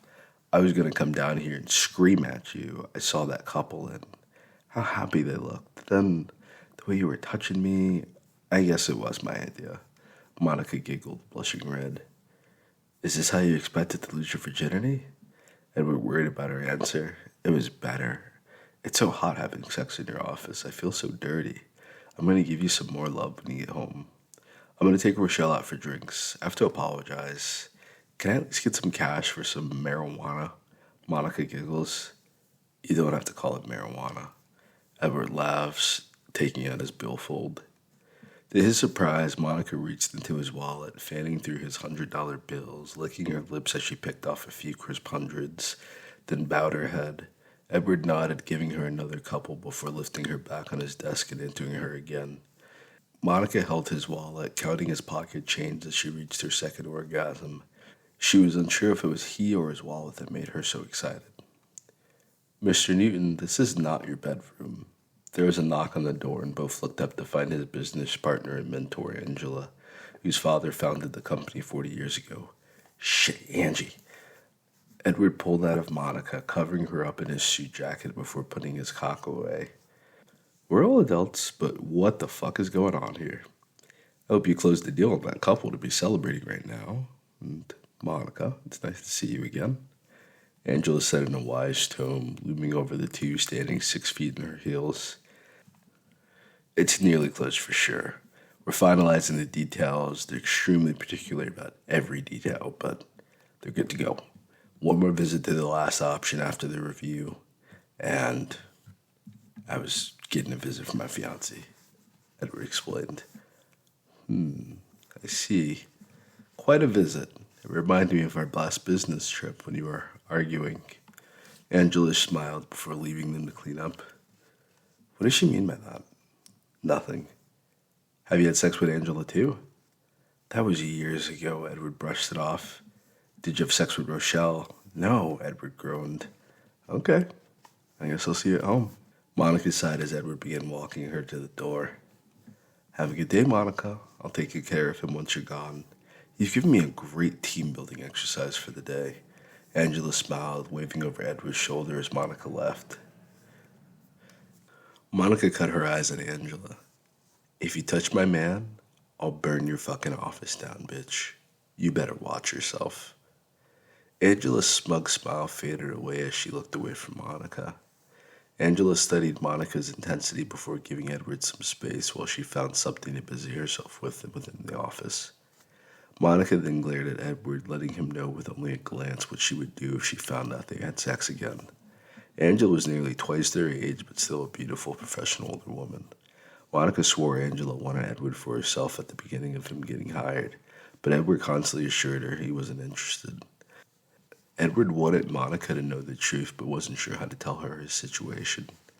Monica ignored Angela, mostly in the cafe, to find Rochelle behind the counter wearing a purple visor and a matching apron. Hello, ma'am. May I help you? Rochelle beams, bouncing up and down as she sees Monica. Oh my God, you got the job so soon? They love me, and I love it here. I can live here, girl. Rochelle spins around before running around and hugging Monica. I'm so proud of you, and I forgive you for whatever happened with that. Your advice worked out. What advice? We did it. What? In his office? No way, that's so hot. Rochelle whispered under her breath. I feel incredible right now. My entire body feels lighter. I can't wait to go home and take a nap. I might even smoke some of your buds. What is mine is yours. Rochelle's lips curled into a grin as she imagined if she would ever have the same opportunity. Maybe. So what's good here? I see they're mixing liquor with coffee. I'd never heard of that before now. I had an Irish cream latte earlier. I think you would like a Ciroc fruit smoothie, but then again, you're driving. How long are you going to be here today? I'm only doing a trail for an hour, and then I'm free to go. I've been here for about 30 minutes so far, so in another 30 minutes, I'll be out. Can you drive? Rochelle smiles. One wild berry Ciroc smoothie coming right up, ma'am. Monica began to dance, holding up the $500 from Edward for Rochelle to see, who grinned ear to ear with plans. Rochelle punched in the order, then excused herself to watch while everything was made, since soon she would have to take the orders and make drinks. Monica stood aside, ignoring people staring at her in pajamas in the middle of the afternoon. At least she was dressed the way she felt. She wanted to walk around naked and didn't care who saw. Rochelle delivered her drink, holding her apron and hat in hand, giddy as she tugged Monica along quickly. I gotta go home because they wanted you out of here dressed like that and smelling like sex. Exact words verbatim from my manager, but she thought your outfit was cute. Rochelle giggled. I'm so glad you got the job. Edward will be cool now and you can leave the house more. So, where did two girls go with more money than they expected? Monica asked as she sipped her fruit smoothie, soon feeling a buzz after a few gulps. Monica stopped walking momentarily, smiling as she gleamed at her cup. I don't mind heading home for a while. I could use a nap, Rochelle yawned. Fine, then I'll drop you off at home. Then I'm going shopping. You're going to go without me? Well, he's my boyfriend. It's my money. I would take you out, but you want a nap. I want to get out the house. It's my day off. I'm back at work for the next 4 days straight. I want to enjoy myself. Fine, I can nap later, but you must wear some clothes. Says who? I never felt like that after sex. Edward must have given you some act right. Rochelle sneers as she puts the key into the ignition. Girl, I feel like a brand new person. I feel like I won an Olympic medal. I never imagined sex felt so good. Every other girl complains or acts like it's a meal ticket. I understand why he tries brushing up on me while we sleep. I'm not trying to brag. Monica covers her mouth. No, no, I know what you mean. Rochelle blushes, thinking about it earlier and kissing him goodbye. They pulled up to the carport a few minutes later with a new attitude. Rochelle was wary, knowing the high before the low with an orgasm. She was free, but how would things go? She was free, but how would things be when she was around Edward again? How would Rochelle resist herself if she's ever left alone with him again? Things were so much easier when they were enemies. Rochelle ponders the idea of Edward cheating on her best friend. He jumped all over her. She didn't ask him to do it. It's like they hardly did anything at all. If it was true, why didn't she stop him when she had the chance? Why is her body crying for it the more Monica spent the car ride talking about her first time? I'm gonna grab a shower and get changed. Do you want to take a quick nap while I'll run to get my hands and feet done? You're gonna do mani-pedis without me? That's our thing. I can sleep in the chair. Rochelle whined before pouting and crossing her arms under her breast.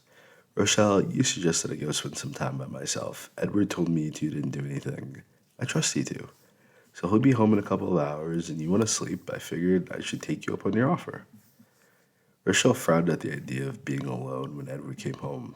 She swallowed her spit, thinking about responding, but felt guilt crawl through her body. Rochelle was shocked he didn't say anything, which meant he was expecting more. As Monica smiled, skipping off to the bathroom, Rochelle held her chest, shuffling her feet to the couch in the TV area of the front room, adjoining to the kitchen's entrance. Rochelle wiped tears from her eyes, feeling trapped. Her mind thought back to her life with Michael. She cleaned his house all day after the wild parties he threw. She expected to have sex whenever he clapped his hands. If one of his friends wanted to have sex with her, she had no choice but to comply. She couldn't leave, work, or be sober. She cried. She cried in the rare moment she was sober, and all the training Michael spent trying to condition her would fade away. It was a life she never wanted to return to and refused to see again. Before she knew it, Rochelle had woken up from her snoring on the couch. Then, feeling a cold sweat over her from the continued withdrawal, she was too afraid to speak with Monica. Instead, she found herself wrapped in a blanket with a pillow, a cup of tea, and a plate of cookies sat on the coffee table. SpongeBob was playing in the background. What the hell is this shit? Rochelle muttered as she sat up, picking up the tea and taking a sip with a refreshed smack of her lips repeatedly before gasping. That's some good fucking tea. Edward asked as he came out wearing basketball shorts and a t-shirt instead of the suit he was always around in. I don't know. I'm just thankful Monica left this for me. So Monica is gone. Guess she took my money and went shopping again. She's been gone for a few hours. Seems because you were knocked out when I got back. I gave you the pillow and laid you down. I'm sorry about this morning. You did this for me? These cookies are delicious. What brand are these? Rochelle was shocked that she ate one of the cookies. I made them. Edward sighed. Did Monica ask you about us? I lied to her because I felt so embarrassed. I wanted to tell her how I felt, but I guess she showed her. She told me you two never had sex before today. Rochelle bit her lip, making room for him on the couch. I felt guilty all day, but you summed it up perfectly. I try to play Mr. Perfect for her, but it's exhausting, expensive, and there's no sex. Well, I guess you two solved that problem. He shrugged. What? Look, it's nothing I should talk about with you. I gotta get to the gym. Did she know what she was doing for the first time, or were you thinking about me? We could work out real quick. Rochelle lifted her dress, revealing she hadn't worn any panties today. I didn't know I was thinking about you. Edward looked shocked, rubbing his temples. She was a virgin. There's no way she could have pleased a man. Come here, I'll finish you up. Rochelle made her decision by extending her hands. You can't tell that we're doing this, Rochelle. Rochelle unzipped her skirt, tossing it aside, then stood, stretching out her petite frame and running her hands up her side to pull off her shirt. Then she encircled her pursed nipples, wagging him forward with only a finger. I want to thank you for everything, baby. You gave me a new job today. You gave me the most bomb head I've ever had. You let me stay in this beautiful apartment. Rochelle wrapped her arms around his neck as he sauntered under her spell. Rochelle held her breasts to suckle as he lifted her in the air. Rochelle held her, lowering her on his manhood, penetrating her dripping wet insides, and letting him in with little resistance. Rochelle smirked, squeezing him firmly in her pussy once he was inside. She was rolling her hips as he held her up, making love to him as they kissed passionately, feeling his way back to the couch. Rochelle's guilt faded away as Edward sat down and she began bouncing on him, working her hips in short movements, squeezing him tighter with her experience. Edward couldn't help himself, coming inside her, spurting out inside of Rochelle, who didn't even flinch as she felt his nut. Rochelle smiled, kissing him softly, taking her time laying on her back as his seat spilled. We need to clean up the couch before Monica gets home. Rochelle giggled as she saw how much was dripping out of her. Are you done? Edward asked, stroking his dick now that the first nut was gone. Rochelle swallowed in fear, thinking she had control over the situation. She was scheduled to take birth control in another few hours and had been shaky the past few weeks, and she hadn't been having sex. Rochelle looked at the white milky substance spreading from the rock-hard big black cock a few inches from her honeypot. Max was one nut, then he took a nap. Rochelle closed her legs. I knew you weren't serious. That's good. Now I can head off to the gym. Edward sighed. Rochelle bit her lip, feeling her yawny yearn for him as he tried to leave. She would accept all he had to give if he had more to offer. I mean, it's your pussy now, Daddy, Rochelle uttered, wondering how he would respond. Edward froze as Rochelle sat up on her knees, closing her eyes and opening her mouth. Edward swallowed, not even able to imagine Monica ever submitting so willingly. Edward penetrated Rochelle's throat. Rochelle lovingly moaned, wrapping her arms around his waist to get him to come quickly. Put your ass in the air. Edward rubbed Rochelle's chin before sticking his thumb in her mouth. She sucked it slowly into letting him go. Yes, Daddy. Rochelle crawled to the arm of the couch, shaking her butt in the air. Fuck, you're dead-ass serious. Edward marveled, looking over his shoulder. I'll do anything you want. Rochelle reached between her legs, rubbing her pussy, waiting for him. Put your clothes on and go to your room, all right? Edward demanded much more authoritatively. Rochelle stopped, confused for a few seconds before standing up and grabbing her clothes off the floor. She blushed, moving slowly, not wanting to question, but desperately confused while he rejected her after she gave herself to him. Rochelle looked over her shoulder a few times before realizing how easily they could have been found on the couch. Edward scrubbed the sofa while Rochelle dressed.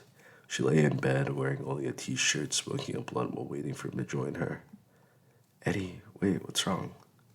Huh? Nothing's wrong. Why, what's up? I don't want you to doubt us. Rochelle hugged his arm between her breasts, eyeing him with big brown doe eyes.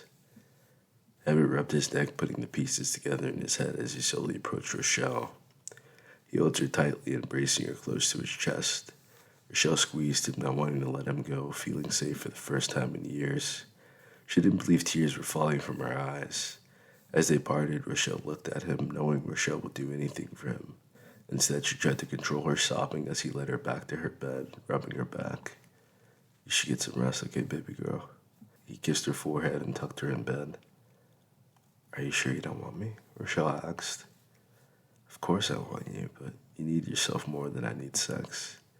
You're more than sex, even if it does feel amazing with you, Rochelle. Edward kisses her again as Rochelle pulls him into the bed. Rochelle lies on her back, pulling his clothes off as he grabs her hips and feels her walls. Rochelle kisses all over him as they make love in a missionary position.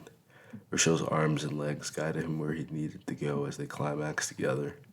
Rochelle smiled as they wiped the sweat from his face, giggling as he panted, rolling onto his back. Your pussy is amazing, Edward mused as he sat on the edge of the bed. Your cock is amazing too. It's the best sex I've ever had. Rochelle hugged him from behind as she passed him the remainder of the blunt. Are you on birth control? He asked, feeling guilty. Rochelle grabbed her purse and took the pillow in front of him without water. She then slides between his legs on her knees again, filling her mouth with his dick. Rochelle's neck bobbed up and down until she felt her cheeks fill with another nut, swallowing it before licking him clean to go free. Rochelle swelled with pride as he lay back down with her, wrapping her in his arms while they finished their cigarello. Rochelle lets him go, feeling tired as she drifted off to sleep. Edward left her to head off to the gym. When Rochelle woke, her body felt tingly as she drifted off to the kitchen, feeling compelled to cook. She danced into the kitchen with her t-shirt, surprised to find both were still out by the time she got done cutting her vegetables and browning her cube steak. Another hour, Rochelle was on the balcony waiting for the beef stew to finish cooking. Edward was the first to came home. He came inside furious with Monica following behind him, laughing hysterically. Edward came inside and went straight to the bedroom, slamming the door. Monica fell over herself, laughing as she lay on the couch. Rochelle took her time gathering her thoughts, not wanting to interfere. Rochelle pretended she couldn't hear anything until her phone timer went off, letting her know dinner was ready. Rochelle took a deep breath and went inside to find Monica laying across the couch. It didn't take long for Rochelle to realize Monica was drunk. She knew the smoothie wasn't enough to make someone act so goofy. Rochelle ignored Monica at first, moving straight to the kitchen to turn off the pot. Rochelle nearly had a heart attack as she saw Monica watching her from the kitchen island. "You cook too?" Monica rolls her eyes. "I love to cook more than cleaning if you want to take up the cleaning. I don't mind making dinner when I get off at night," Rochelle suggests. Monica rolled her eyes. "If we're still here after tonight." The bar had to call him to pick me up because I was belligerent. "You even went out drinking without me?" "Well, I ran into Cassidy and a few of her friends after getting my nails done. So they took me to the bars after a conversation and a few drinks, so they started doing karaoke. I don't see why they called Eddie for that. I wouldn't let anyone sing without me. At first I thought it was a bit cute, but I didn't want to give up the mic. Then I climbed onto the bar singing Halo by Beyonce. I wasn't feeling too angelic when security put me in a beer hug and made me sit behind the host booth and time out until Edward came. Serves you right for going out without me. What the hell, girl? You out without me all the time, every single night. I do it once and you're both so mad. I'm more jealous than angry. I would have liked to get out the house too. Instead, I'm cooking for your man and doing your job. Rochelle crosses her arms over her chest. You also don't pay rent, so it's the least you could do for us. Monica rolls her eyes. You're such a jerk right now, Rochelle gasps. Is dinner ready? I need to eat before I puke again. He might kick us out. I threw up in his car. You puked in his BMW. Do you at least clean it out? He went on a long lecture about how expensive the car was and how much the upholstery would cost to clean. Whatever. He took his money back. Well, whatever was left of it to pay for. I still owe him a few $100s, Monica sighed. I would be pissed at you too. Do you want me to speak to Eddie? No, I will offer him some kitty to make him feel better. Besides, I'm raging horny right now, so please excuse me while I go to my man. Monica claps her hands. Rochelle bit her lip, wondering if it was even physically possible to have sex after their passionate lovemaking. I think you should give him some space. Rochelle suggests protecting herself. Are you going to take care of me? Monica rolled her eyes. Rochelle gasped, wondering where such a question came from. Such a conservative person. I guess I could, but what would Edward think? Rochelle giggled as Monica began squeezing Rochelle's butt and kissing her neck. I don't think I care who or what takes me right now. It's a massive itch that's never needed scratching before today. Monica explained as she began rubbing Rochelle's breasts. Mo, you're crazy. You were about to kick me out earlier. Rochelle grabbed Monica's hands. When I thought you were fucking my man, now you have a job, make dinner, and smell so good. Monica kissed Rochelle's neck down her shoulder. Rochelle released Monica's hands as they reached between her legs and shirt. Monica twisted her nipple ring gently between her fingers. Rochelle looked back to speak, only meeting Monica's lips, tasting the appletini on her tongue as it swam in her mouth. Rochelle was stunned by how much she enjoyed it. Her body was already in ecstasy now. With only her shirt on, Monica set her body on fire. Now I know you've been faithful. I feel so bad for it. Oh my God, Cassidy and Bianca told me about how they started dating. Oh no, Monica, please don't. Oh my God. Rochelle tried to fight without a chance to shower with Edward's seed still between her legs.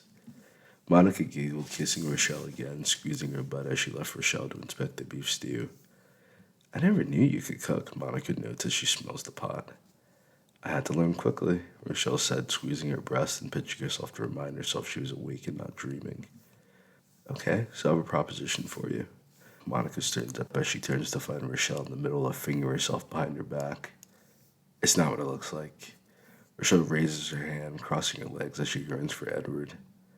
This beef stew is as good as it looks. I'll see if you taste as good as you look. Monica bobs Rochelle in the nose and gets a spoon from the drawer. Edward would find us. Do you think he would like you cheating on him with me? Rochelle tries to rationalize. You brought up the idea of cheating. Maybe I was the smarter one to think of having you first. Monica dips the spoon inside the stew, stirring it and tasting quickly. She closed her eyes, savoring the umami from the perfectly tender steak. Rochelle cursed herself for having made this stew with Edward in mind. Rochelle was slowly backed out of the kitchen before Monica could turn around. Rochelle rested in the bathroom, knowing there was little stopping Monica once she had an idea. Rochelle sat in the toilet, hoping to clean up before Monica knocked. It was of little use, but Rochelle looked up, spotting the shower, and turned it on. Monica opened the door, poking her head in to check before she slipped inside, locking the door behind her. Monica quickly removed her sweatpants and baby tee, appreciating Rochelle's slim, thick frame while she showered. Monica tapped on the glass, ensuring Rochelle saw her before joining her. Rochelle was curious how far Monica was willing to go. Monica trailed her fingers down Rochelle's backside, gently lifting her butt then enjoying how it jiggled in the shower. Rochelle watched with a similar appreciation for her own body as Monica explored her sides, grabbing her C-cup breast before Monica held her head to Rochelle's bosom. I'm so sorry for earlier. You're my friend, and I should have never taken my anger out on you. Monica kissed Rochelle down her belly button. Monica looked at Rochelle, tasting her. How her friend spoke about during their lunch date. Rochelle held her breast as Monica's warm tongue gently teased her labia and clitoris. Rochelle grabbed Monica by the throat, humping Monica's tongue while getting closer to coming. Rochelle turned around, spreading her butt for Monica, who giggled as she crawled over. Rochelle bent over, and Monica lifted her leg, giving her better access as Monica returned to feasting on Rochelle. Rochelle laughed at how Monica greedily sucked on her lips. Rochelle laid Monica down as the water rained on them. Rochelle slid a finger inside Monica while sucking on her clitoris. Monica laughed at how quickly Rochelle brought her to an orgasm. Rochelle swiftly switched between her tongue and finger, rubbing Monica's clitoris roughly as Rochelle's tongue sloppily worked inside her like a ravenous bear in a beehive. Rochelle licked Monica clean, leaving her best friend paralyzed on the shower floor with the waters raining down on her closed eyes. Are you okay? Rochelle giggles, covering her mouth. I'm amazing. Thank you so much. Monica waves Rochelle along. Want some time to yourself? I'm going to take a bath in the jacuzzi. Monica plugs up the tub as jets begin firing on her from all sides. I didn't know this was a jacuzzi too. Rochelle covered her mouth. Well, now you know. Get your self-care game up, girl. Monica teased, letting her body slowly float as the waters rose, too relaxed to be bothered. Rochelle giggled, backing out of the bathroom and leaving Monica for her bath. She wondered how much Monica must have had drunk to devise such a crazy idea. What were Cassidy and Bianca discussing to put such an idea in Monica's head? Rochelle lightly knocked on Edward and Monica's bedroom door. She wasn't surprised when he didn't respond. He probably thought it was Monica. Rochelle was shocked to find the door locked. Rochelle covered her mouth, backing up slowly at the thought of him being mad at her. Did he know what they did in the shower? Rochelle knocked a bit louder. It might take you a while for someone to answer. Edward chuckled, coming up behind her with a bowl of stew. Oh, great. I wanted to let you know I cooked. Rochelle bit her lip as she nodded to his bowl, wondering what he thought. It's delicious. I had no idea you cooked so well. It's been a month and you're cooking for the first time now? Edward pinched her cheek with his free hand, moving to kiss her, then pulled away. What? Why does your breath smell like pussy? What? Why are you naked in the hallway, and why does your breath smell like pussy? He asked again, firmer. Rochelle was pissed at herself for her oversight and walked right into it. Rochelle stammered. Rochelle, do I need to ask Monica what happened? Please don't, okay?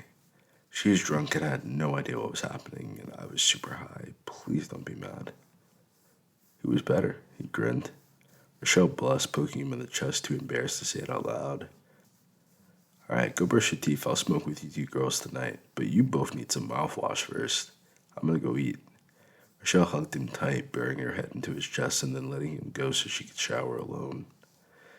Edward shook his head as he popped the locked door with his fingernail. He wondered how he got so lucky after being blueballed by Monica all this time.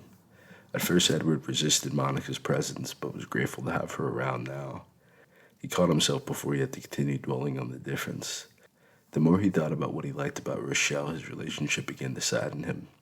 He felt Rochelle had everything Monica lacked and vice versa, but he couldn't decide on what was more important. Chapter 6. When sober, Monica was ambitious and dynamic. She worked full-time and ran a business on the side. However, there was no romance or passion in their relationship. Until recently, they weren't even having sex. Monica felt like a business partner or a roommate. Rochelle felt like freedom and fantasy, though he felt any idea of a relationship came with a vast disparity in responsibility he didn't feel comfortable entertaining. Monica was submissive, but Rochelle felt conditioned. Edward ate in virtual silence, not even bothering to turn on the television. He felt haunted by his day and the critical conversation with Angela after Monica left, advising him to consider leaving his relationship before losing the best years of his life to abuse and neglect. Angela mentored him but felt Edward was ready to master his practice. Initially, this is why he became a partner. However, seeing each other on equal playing fields complicated their relationship, as Angela never felt it necessary to hide her attraction for the younger man. She was giving him advice and telling him about her ex-husband often, hoping he would avoid their mistakes. Edward was exhausted from relationship, sex, and Monica's mood swings. Since Rochelle had a job now and those two were best friends, he felt it might be best for him to leave and move to a place with lower property values, as Angela always advised him to do before they got old and learned bad habits. Edward built his real estate empire, becoming successful while still having a student mentality and no ego. Edward lay in his bed, feeling he got as good as he gave, yet feeling all the same his relationship with Monica was running its course. He wished for it to be more sensible even with sex. There was so much he felt he was lacking. He didn't need a business partner. He wanted a wife who could care for the home until he reached this higher capacity.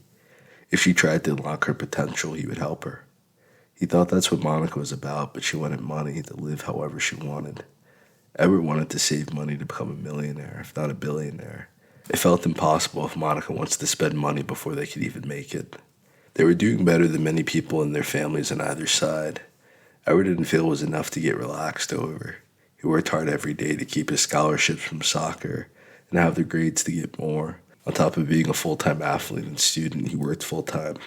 When he lost his job a year ago, he spent his last $700 to get a real estate license, where he met Angela, his instructor who offered to become his mentor. And though Monica didn't know, Angela had proposed to marry him once before on a business trip, before learning he had a girlfriend, still Angela believed in his potential enough to keep teaching him. As Monica entered the bedroom with a broad smile, Edward looked up shocked. Edward sighed, standing up to put his bowl in the sink before Monica jumped in front of the door, blocking him. "What's up, Bo? You look so sad. What's wrong?" Monica rubs his chin, kissing him, hearing him talk about mouthwash. "I'm not in the mood, Mo. I could ask my parents for a loan if you're worried about the car," Monica suggests. Edward sighs. "I know understanding money isn't significant to you, Monica, but money's super important to me. Baby, I can work extra hours. It's not a big deal. I'll pay you back." "You'll pay me back by working extra hours as someone's slave or getting us further in debt. That's not paying me back. I gave you $500 today and you handed me $55 back. Are you serious? Spending money is more important to you than even me, not managing it, not accounting or saving it." "Edward, please relax." Monica hugs him tight. Edward sighed, wanting Monica to let him go. "She'll tell me what you two just got done doing. I'll let you two out of this place and I'll move on." Edward rubbed his temples. "Baby, no, I love you. I know you and Rochelle did something this morning. I know you both wanted to protect me. I don't want to lose you or my best friend." Monica holds Edward tighter. "You're saying I can have both of you?" Edward asks. "I would rather you two didn't, but I'm not going to ruin my life because you two find each other attractive, you know." Monica frowned. It isn't Rochelle, it's us, Monica. We need help badly. I don't want to keep spending money to pretend to be rich with you. I want to get rich, and I'll have to reteach you everything. You're not happy being with me? I don't give a fuck about being happy if I'm living in debt, Edward exclaims. I didn't know that. So, are you and Angela having sex too? No, I've never had sex with Angela, but what's going on with you two then, Edward? Monica rubbed her eyes, trying to keep herself from crying. Angela wanted to marry me when I first started working for her. I didn't tell you because I needed the job, so we figured things out, but it's time I move. I need to find better territory for real estate because I don't have the capital for this area. Not to mention he keeps spending all of our money. Edward shakes his head at the confession. She proposed to you, and you said no? Yeah, I said no. Angela's almost twice my freaking age. And I'd already started dating you. I already chose you over Angela, but I don't know. Should have stayed single. Maybe we were better off as friends. How could you say such a thing? If you know Rochelle and I had sex, why are we trying to fool ourselves? I knew I lied to you about it as well. You were trying to protect me. Yeah, but I'm protecting you from reality, and I shouldn't have to do that. I need a partner to help me face reality, not someone trying to escape it. Can you be patient with me? It's my first time on the planet, just like yours. I'm not perfect, nor are you for cheating on me with my best friend. Monica confronted Edward. You're right. I'm sorry, Monica. I had sex with you too. I thought I would just get back at you, but sex with a woman isn't the same as what we did this morning. I love you. I felt so protective and passionate over you when I was angry today. We can work through this and fix things. We can go to counseling. Thank you, Mo. Edward hugged her up, kissing her forehead repeatedly. Monica hugged him tightly. I love you, Ed. I truly do. Please don't make any rash decisions. It has been a long day, and I'm stressed out. Monica smiled, rushing out of the room, returning quickly with her purse, taking out 2 ounces of cannabis, and throwing one to Edward before setting the other aside. I got 2 for $300 when hanging out with Cassidy and Bianca. Cassidy works at the dispensary, so she has the hookup. She bought a bunch for a little, so you could sell one and we could smoke the other. Edward chuckled, remembering the early days of their relationship when they first met. He hadn't sold drugs since they got serious. After losing his original job, drug money held him over until Edward finished his real estate course. Then he went from selling ounces to selling houses to transform his life. Regardless, he could earn enough money back from Monaco to pay for his upholstery. I'm sorry for doubting you. I didn't spend it all foolishly. I listened to you, baby. Monica hugs him, not wanting to let him go. I understand, Monica, and I apologize for getting so angry. And I'm sorry for having sex with Rochelle and lying about it. Edward held his head in shame. Did you enjoy it? Edward sighed, not wanting to answer honestly. So, yes. We had sex a few times today because it felt so good, he confessed. I could taste your dick when I was eating your pussy. I could tell you two had been busy. She still had your cum inside of her. Monica kissed his neck. What are you doing? At first I was angry, but you tasted so good inside her I couldn't help but get horny thinking about you too. Monica teased, reaching around his waist and grabbing his cock. Whoa, relax, you're tickling me. Edward chuckled as Monica kisses down his neck. Better than chopping your dick off, am I right? Monica teased, giving him some space as he gathered his thoughts. I am sorry about Rochelle. It happened out of nowhere. I'm even more miserable. I've been working with Angela this time. I never let her on or anything. It's been entirely platonic, but Rochelle is just... How? Well, you're both gorgeous. I don't find Angela more attractive than you, but I couldn't resist. I think the feeling is mutual between us. I don't think I could have survived without telling you the truth. How do you feel about Rochelle? He blushed, rubbing his neck. Well, she's amazing once you get past her work ethic. Seems like a pretty perfect housewife. So he looked away, worried about what Monica was going to say. I can see that, but there's more to a wife than staying home. Monica tried to convince him, but his face said her words didn't move him. If you say so. She wasn't the one drunk and dancing at the bar. She was home cooking my dinner. Maybe listen to what I'm telling you. You can learn a bit from your friend. Monica gritted her teeth, pissed off the woman he had been complaining about the past month was now the golden role model because she got a little job and could cook before he talked about how they needed to move her out. Now they were having sex and Rochelle was so freaking great. Monica quieted down, wanting to keep the peace, but felt pissed off beyond belief at the prospect of learning anything from Rochelle. You don't think Rochelle has anything to learn from me? I mean, about other things outside of romance, Edward shrugged. You think she's a better girlfriend than me? She called herself my girlfriend. Edward smirked, blushing at the idea of dating Rochelle. No, she didn't. She denied it even happened. Monica was beginning to get frustrated all over again. Sorry, you're perfect, you're great, and blah, blah, blah. Edward rolled his eyes, standing up to leave the room. Monica swallowed her pride, knowing before Rochelle moved in they argued continuously. She never found what he was complaining about too important. She had to admit Rochelle naturally did everything he asked for, and she fought against it.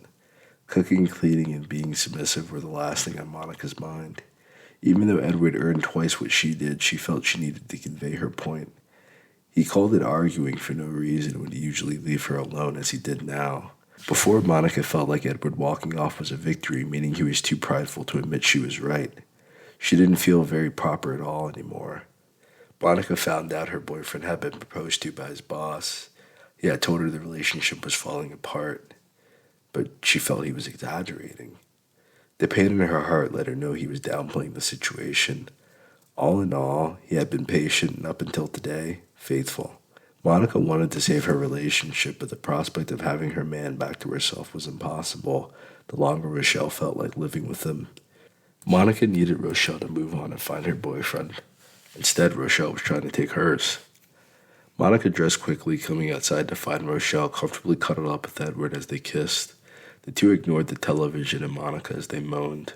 Rochelle began to mount him, moving her panties aside for him to penetrate her. Monica coughed. Hey, it's Mo, Rochelle giggled, looking over her shoulder as Edward let her go. Edward avoided eye contact with Mo as if she was the one intruding, and Monica swallowed as the only person happy to see her was the same woman she hated. Despite having sex in the shower after hearing from Edward, Monica felt angrier than she had been in the morning. Hey, Monica slipped flatly, sitting between the two, only for Rochelle to attempt reaching under Monica's shirt. Monica jerked away, glaring at Rochelle as if she had lost her mind. What? You were touching all over me in the bathroom. Let's do this. I'm so horny right now. As Monica relaxed, Rochelle mused, feeling in heaven, fondling Monica's breast. You wanted to date you instead of me, Monica wailed as tears filled her eyes. I didn't say that, Edward snapped. Monica fell into Rochelle's arms, crying. She finally felt the weight of her relationship on her shoulders. Rochelle held Monica's head, brushing her hair and making soothing husses as she clung to Monica. I was only saying you can learn a lot from each other. You're like two missing pieces to my puzzle, and I think you two complete the other one. Now that you have a job, Rochelle, I was going to move out, let you two keep the apartment. But maybe the three of us can make things work. A week earlier, Rochelle would have been thrilled to hear he was leaving. After facing the deep blush she felt for him, the idea was like being smacked in the face. Rochelle was quiet as the frown consumed her face. Rochelle clutched him tighter, surprising Monica with her compassion for a man she tried so hard to break her up with. But she felt she saw why. If I can't have him, no one can. Monica talked me out of it. I still have to move, but maybe I don't have to drop everything to move. Why are you moving? Rochelle whined, irritating Monica, though she could hardly help herself. Well, many reasons, but to be genuine, real estate in this area is overpriced for no good reason other than getting away riffraff and the large bodies of water people clamor all over. It doesn't matter about the homeless people who used to be residents or drifted in. I wanted to get in the area before it's gentrified, so maybe I can ensure a few families have homes. If I do good my first year solo, maybe a few hundred families.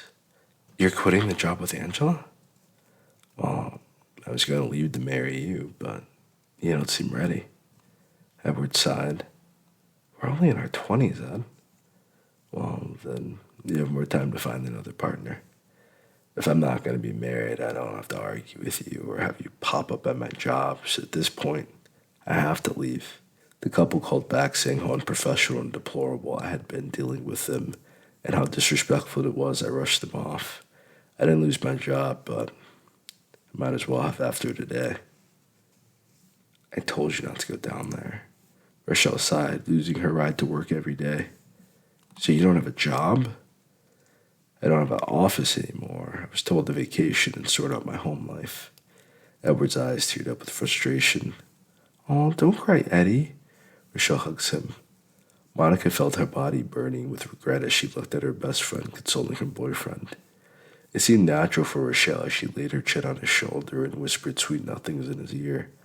Edward's tears slowed down, but he excused himself as he tried to gather his breath and thoughts. Monica sat quietly, trying to pull herself together, mentally wondering why she couldn't have waited to ask them for a moment like now. She half presumed they were already keeping it a secret from her, and she tried to play it off. Now her anger was only exceeded by her immense guilt in her gut. Are you okay, Monica? I didn't mean to disrespect your house. I feel like I fucked up everything. Rochelle's shoulders fell as she tried to regain her composure. I did it to myself by even fucking around with you. It serves me right to suffer. Edward rejoined them, holding a bottle of wine, ripping out the cork with his teeth and drinking from the bottle. Carlo Rossi, the big jug, huh? You must feel sad. Monica held her chest inching closer to him.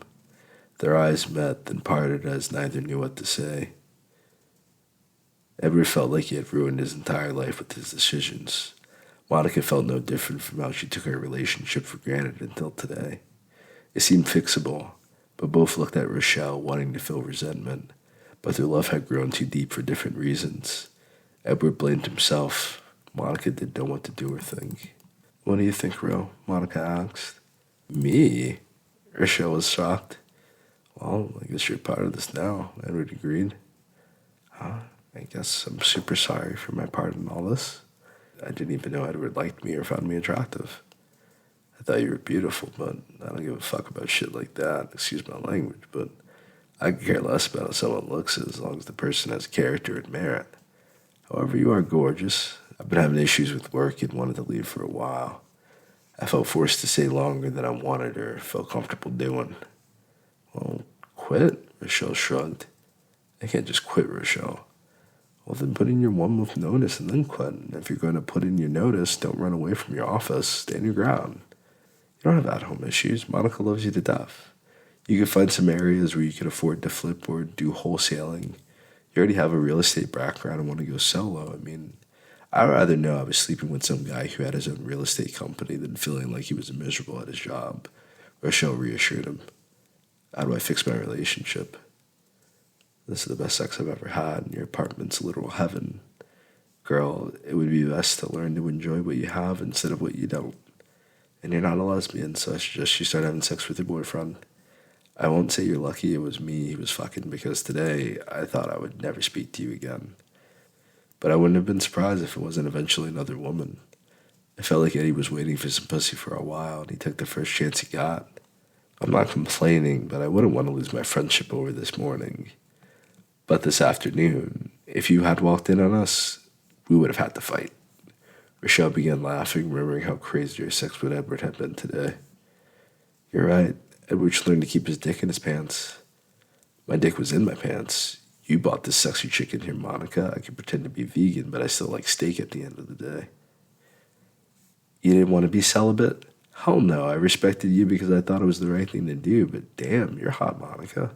Beautiful as hell with an amazing body. I think I showed my self-control since I met you, but I've only been doing all this shit to have sex with you eventually. Maybe put a baby in you and start a family. That sounds good, Rochelle muttered, looking away from Monica. I didn't know you felt so strongly. I felt like you were trying to fucking cuck me. Plus, you're always hanging out with those two lesbian chicks. I didn't know what the hell I was doing. I didn't mind because I was already focusing on myself after my last breakup, but damn, I didn't know I would miss sex so much. You had never had it. You didn't know what you were missing out on, babe.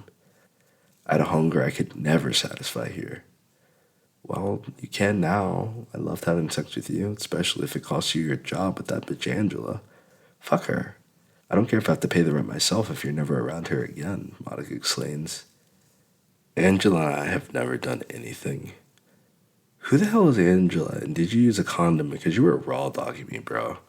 Rochelle hugged herself, wondering if she had gotten herself in a more complicated situation. His boss proposed to marry him. Bro, that's so freaking awkward. And it was a woman proposing to you? Edward rubbed the bridge of his nose. Look, you didn't go through it, and I don't want to remember it. We took a business trip somewhere where you get married extremely easily. She had a ring ready and told me your plan. I told her I already had a girlfriend, that my work life became a living hell on earth. You could sue for sexual harassment, can't you? She never touched me sexually.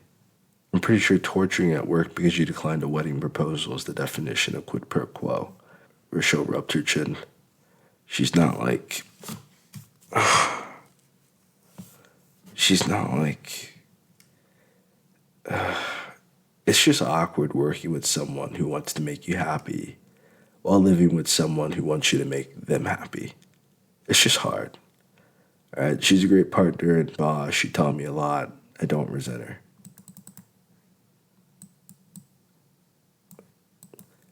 You resent me? Monica grinds her teeth. What was going on before I moved in? Rochelle asked. We fought all the time, and he worked all the time to get away from me, I'm finding out. It's because you're damn expensive and never want to use your money for the things you want. Well, what do you mean by that? Rochelle wondered. Things like her hair, nails, going shopping, makeup. I couldn't complain about those things. She keeps claiming she's doing it for me. I'm going... Things like her hair, nails, going shopping, and makeup. I couldn't care less about those things, but she keeps claiming she's doing it for me. I'm going to grow dreadlocks just to show her it's all bullshit. Edward threw his hands up. You don't want your woman to look good, Monica rolls. I want her to treat me properly. Edward rebuttals fiercely as if he reached his breaking point. Rochelle held the blunt to Edward, urging him to take it and relax with her eyes alone. Edward relented, leaning back on the couch and sparking up the blunt. He took a long draw, exhaling through his mouth, inhaling the smoke through his nose, holding it as he meditated on his following words. Then as Edward released the smoke, shaking his head, tired of talking and ready for action. Finally, he held the blunt to Monica, tossing the ball in her court. Monica held up her hand for a second, rejecting it. She saw him not hesitate to pass it to Rochelle as though he predicted Monica's reaction. Edward released an exasperated sigh, standing up to head back to the bedroom. Monica, you wanted to smoke earlier. What's wrong now? Rochelle asked. Well, finding out my boyfriend hates me. I don't hate you and thought you hated me. I love you. I love you too, but we're doing a terrible job. Edward sighed, accepting Rochelle's hand as she pulled him back down. You two make a great couple. Rochelle notes as she extends the blunt to Monica. Monica was hesitant, but accepted it all the same. I felt the same looking at you two cuddling together. Monica rolled her eyes, taking a much-needed inhale before exhaling deeply. Chapter 7. Rochelle noticed how she was laying up with Edward, his arms cradling around her waist. All Rochelle wore was a shirt without a bra or panties. Rochelle blushed, knowing there was no longer any way to hide her relationship with Edward from Monica. Rochelle bit her lip, laying on her back and spreading her legs before Edward, wondering how he would react. Edward chuckled, lifting Rochelle's leg and beginning to lap at her pussy. Monica covered her gaping mouth as she watched Edward masterfully work at Rochelle's clitoris and labia in single strokes of his tongue. Watch. Do you see how good he is at it? Rochelle moaned as she arched her back. Monica gulped as she watched Rochelle choke on her screams, beginning to fall off the couch as her body tightened briefly. Edward finally let her go, chuckling at his handiwork as Rochelle picked herself up from the floor. Monica was quiet as Edward reached for the blunt. Sorry, let me go to the bathroom and wash my face. If you two are down, we could probably make some cookies. Oh good, I love cookies. What kind are you making? We're gonna make the cookies that make you feel like you're on the moon, Edward calls back as the bathroom door closes. Rochelle rolled her eyes before giggling, looking over to Monica. I knew what he meant, but asked what flavor. Do you want to help me grind the sweet up? Rochelle grabbed one of the herb grinders on the coffee table before pouring some of her weed inside. Rochelle looked up to watch Monica stare at her motionless, watching as she carried along. Rochelle dumped a pile before dumping more inside. She looked up to speak but noticed a slight change in Monica's lips curled downward. Rochelle coughed lightly, then checked to see if Edward would return soon before dropping the grinder and moving to the kitchen. Rochelle did her best to ignore Monica while gathering her baking supplies, looked around the kitchen for flour, sugar, and baking soda, and scoured the place for chocolate chips and brown sugar. Rochelle smiled, gleaming with herself as she collected everything she needed. Then Rochelle grabbed a few metal bowls, spotting the butcher's block. She did the dishes, so there's no reason why a knife should be missing. Rochelle turned and jumped back quickly, narrowly avoiding Monica attempting to stab her with a blade. Rochelle swatted the knife out of Monica's hand with a metal bowl and jumped onto Monica, holding her down. "Get off me! Get off!" Monica screamed. Edward busted through the bathroom door, rushing to jump onto them, prying the two apart and tossed Rochelle back as he clutched Monica, lifting her arms. "Rochelle, what the hell are you doing to her?" Edward roared. "She tried to stab me," Monica screams out before Rochelle can speak. "You lying bitch. She tried to stab me in the back," Rochelle pleaded. "Edward, we have to kill her. We can't trust her in our house tonight. She tried to kill me," Monica continued egging him on. Edward looked at Rochelle in horror. Edward, turn around. You need to move," Rochelle pleads. "What?" Edward fell quickly to his knees. He felt his stomach, looking up to Rochelle, finding no wound, but he felt bleeding. The warm blood poured down his back into his pants as Monica pulled out the blade, walking over to Rochelle. Rochelle jumped onto and over the kitchen island, grabbing a chair to hold off Monica as they stood off from across the kitchen and living room. "We have to call 911, Rochelle screams. "I'll call them after we all die. You two can fuck all you want in hell where you two little devils belong." Monica smiles as she steps over Edward's body, moving for Rochelle. Rochelle fainted as if she would swing with the metal bar stool at Monica's face, then threw the chair with all her force at Monica's legs. Monica fell over herself, grasping at her bleeding legs and crying as she lost sight of Rochelle. Rochelle was dragging Edward through the hallway with desperation painted on her face as she made eye contact with Monica. Monica began crawling like a Navy SEAL until Rochelle dropped Edward in the hallway. "Help me! Please help me! Help me!" Rochelle shrieks, banging on every door in the hallway as quickly as possible. "You bitch!" Rochelle cries. "You bitch!" Rochelle cries out, rolling herself back into the apartment and locking the door behind her. A commotion swarmed inside the hallway, giving Rochelle no chance to speak as everyone began calling for an ambulance, seeing their neighbor bleeding and struggling to breathe on the ground. Rochelle swore she saw Monica in the crowd but had no real idea. The police and ambulance arrived at breakneck speed, saving Edward's life narrowly. Rochelle sat by his side, dressed in spare sweatpants one of the female EMTs had on hand. Rochelle gripped his hand tight, knowing he took the blow so she didn't have to endure it. The doctors reported that due to the muscle mass in his back, the laceration isn't fatal. If it were Rochelle, she would have likely died in the ambulance. The police stood guard outside the door in the hospital as no one had found Monica. The apartment had no traces of blood, no signs of a struggle, and no trail on Monica. With Edward's name on the lease, they could not find her. He was rushed off to surgery, and Rochelle was left waiting. Rochelle sat patiently in the waiting room for any word about Edward's condition. She felt unlikely to see Monica again, but who she did see shocked her to hell. She felt unlikely to see Monica again, but who she did see shocked her to hell. A slim-framed man with a bald head wearing a black hoodie approached him. A slim-framed man with a bald head wearing a black hoodie approached Rochelle. He was holding a cup of coffee out her way. He was holding a cup of coffee out to her the way she liked, 5 creams and 7 sugars piping hot. "What are you doing here, Michael?" Rochelle clutched her arm and pursed, nearly curling into a ball as he approached. "I got a text message saying you were in the hospital.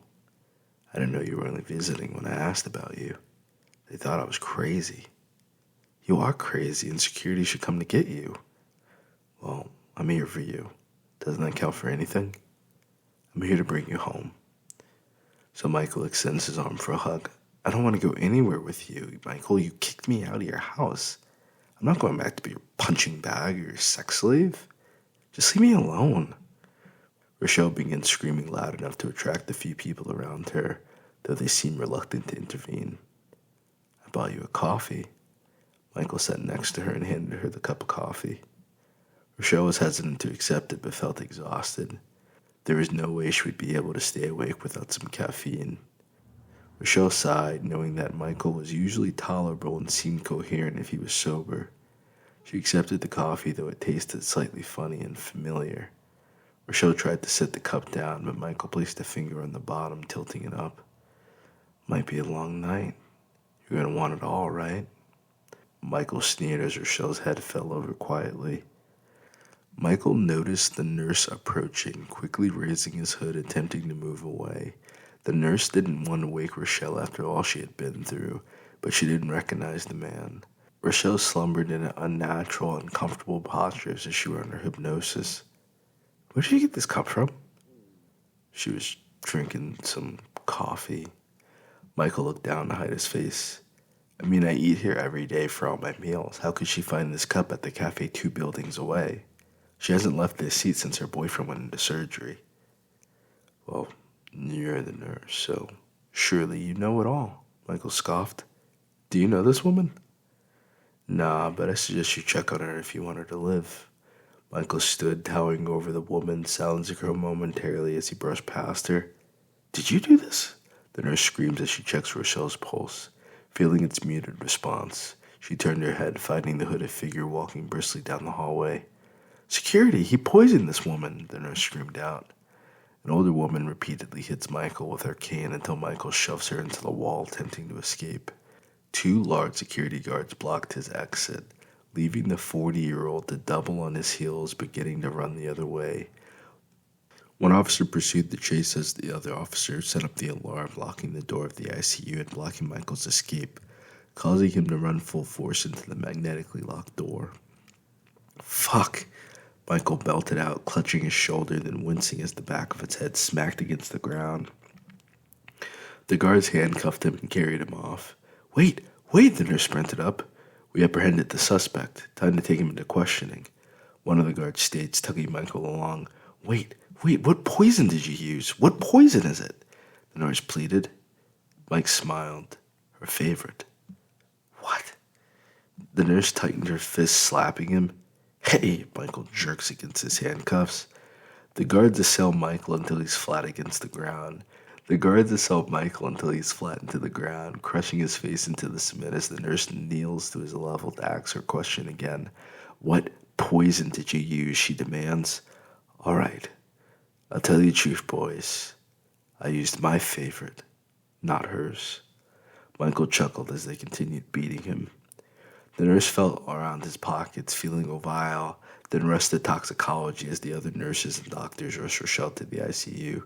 It was difficult to rationalize how a man could poison that girl. She was far more disturbed about how he even found her alone in the hospital. Someone must have told him, but whom? Edward was getting out of surgery. He opened his eyes, expecting to see Rochelle waiting for him. Instead, Edward finds the worried nurse pacing back and forth as she tries to find the words to tell him his girlfriend's dying. Yet he was recovering from surgery and likely wouldn't get to say goodbye since he was bedridden. The nurse swallowed, looking into Edward's teary brown eyes, already feeling the bad news. You didn't forget a scalpel or anything inside me. His eyes questioned or frowned. No, someone poisoned your girlfriend. She's in critical condition from chloroform poison ingestion. So there's a 90% chance she won't survive. Oh God, no, not Monica. How did it happen? He screamed out tearfully. I didn't believe her name was Monica. It happened in the waiting room. Everything happened so fast, but the man was apprehended. Does the name Michael mean anything to you? That was Rochelle's ex-boyfriend. Yes, Rochelle was the woman's name. Michael poisoned Rochelle? Edward growled deep in his throat, tearing the blanket off of him. What are you doing? The nurse shouts. Take me to the bastard now, Edward demands. He's already in custody. Please relax, sir. The doctors haven't finished their diagnosis, and I'm not allowed to speak about someone else's medical record. The nurse pleads. Tears swelled in Edward's eyes, feeling so guilty for his actions. But like the nurse, he wondered how Michael knew where to find him and where he would get poisoned. So his mind moved quickly, remembering who brought him here. Did you already file a police report? I need to file one as well. You need to look for a woman named Monica Fulton. She's the woman who stabbed me. She's the one who tried to have Monica killed. Edward strained, still in immense pain, forced to follow the nurse's advice. I'll alert the security team and police immediately. Already on it. Thank you, too. One of the police officers poked their heads in from eavesdropping and then calls in the information. The officer strolled to the room, glad Edward was finally awake to create a formal report from his account. What happened tonight, brother? The cop asked, taking out a small spiral notebook. My girlfriend tried to kill her best friend and me. I had sex with her friend this morning and she didn't take it well. After we thought she had calmed down, she saw us and was open to the idea that I was bleeding on the floor, dragged out of the apartment by Rochelle. I thought I was dead for sure. Edward recalled everything. I hate to say you two got what was coming to you. The officer jots it down, then leans close to Edward. But I saw your other girlfriend. I get it, bud. We'll find out who did it. Edward sulked as he thought about how his dick almost killed him. He lay in bed, contemplating his move to a new state. It seemed inevitable now. He asked the nurse to help him to Rochelle's side. If he couldn't save her, he at least thought he should be by her side, promising to take her with him if she survived, promising he would make it right by marrying her and having kids together. Even if he had to work while she stayed home to recover, he held her hand to his cheek, sobbing the entire night as she fought for her life. Was it right for them to suffer? Chapter 8. Together they rebuilt their lives, moving out east and buying property in the underdeveloped countries. Their lives went on without word of a trial date. It was as if Monica had fallen off the face of the earth. Though she watched the couple online, monitoring their every movement and vacation, ruining the day she allowed Rochelle to move in with her and her boyfriend, now Rochelle's husband, it wasn't going down like that. Edward watched Rochelle's garden in his backyard while their daughter Maxine played in the dirt and shrubs. Edward stared musingly until his phone rang. Hey, Newton Real Estate, Edward speaking. How can I help you? He greets. I'm looking for a home in Palisades Park. Can you help me? Monica? Edward swallowed, feeling the wound in his back all over again. He hung up the phone, wondering how she even got the number. Edward rushed to his daughter and wife, hurrying them inside to discover Monica. Her hair grew wild and matted, her eyes sullen as though she hadn't slept since the day of the event. Edward pushed his family behind him. What's all this about? He asked. This all should be mine. It should have been my life. You stole it all, Rochelle. Monica smelled of gasoline, and the entire first floor smelled of gasoline.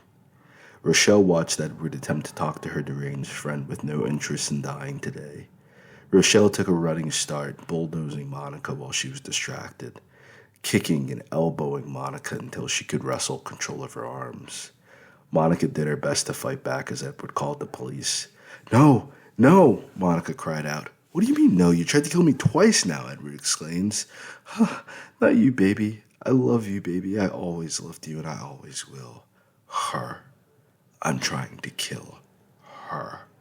Monica drew the knife from her inside her jacket, stabbing Rochelle repeatedly. Edward ripped her away, and Monica stabbed him in the neck. Rochelle watched with grief as Monica slowly pulled the kitchen knife out of his throat, watching Edward drop to his knees, unable to stop Monica from approaching the baby. Too young to know a thing, Monica clutched the girl in her arms, lovingly nuzzling her nose. Oh, my sweet Maxine, you look just like your father. Monica sings, walking out of the house, leaving the couple in the growing conflagration.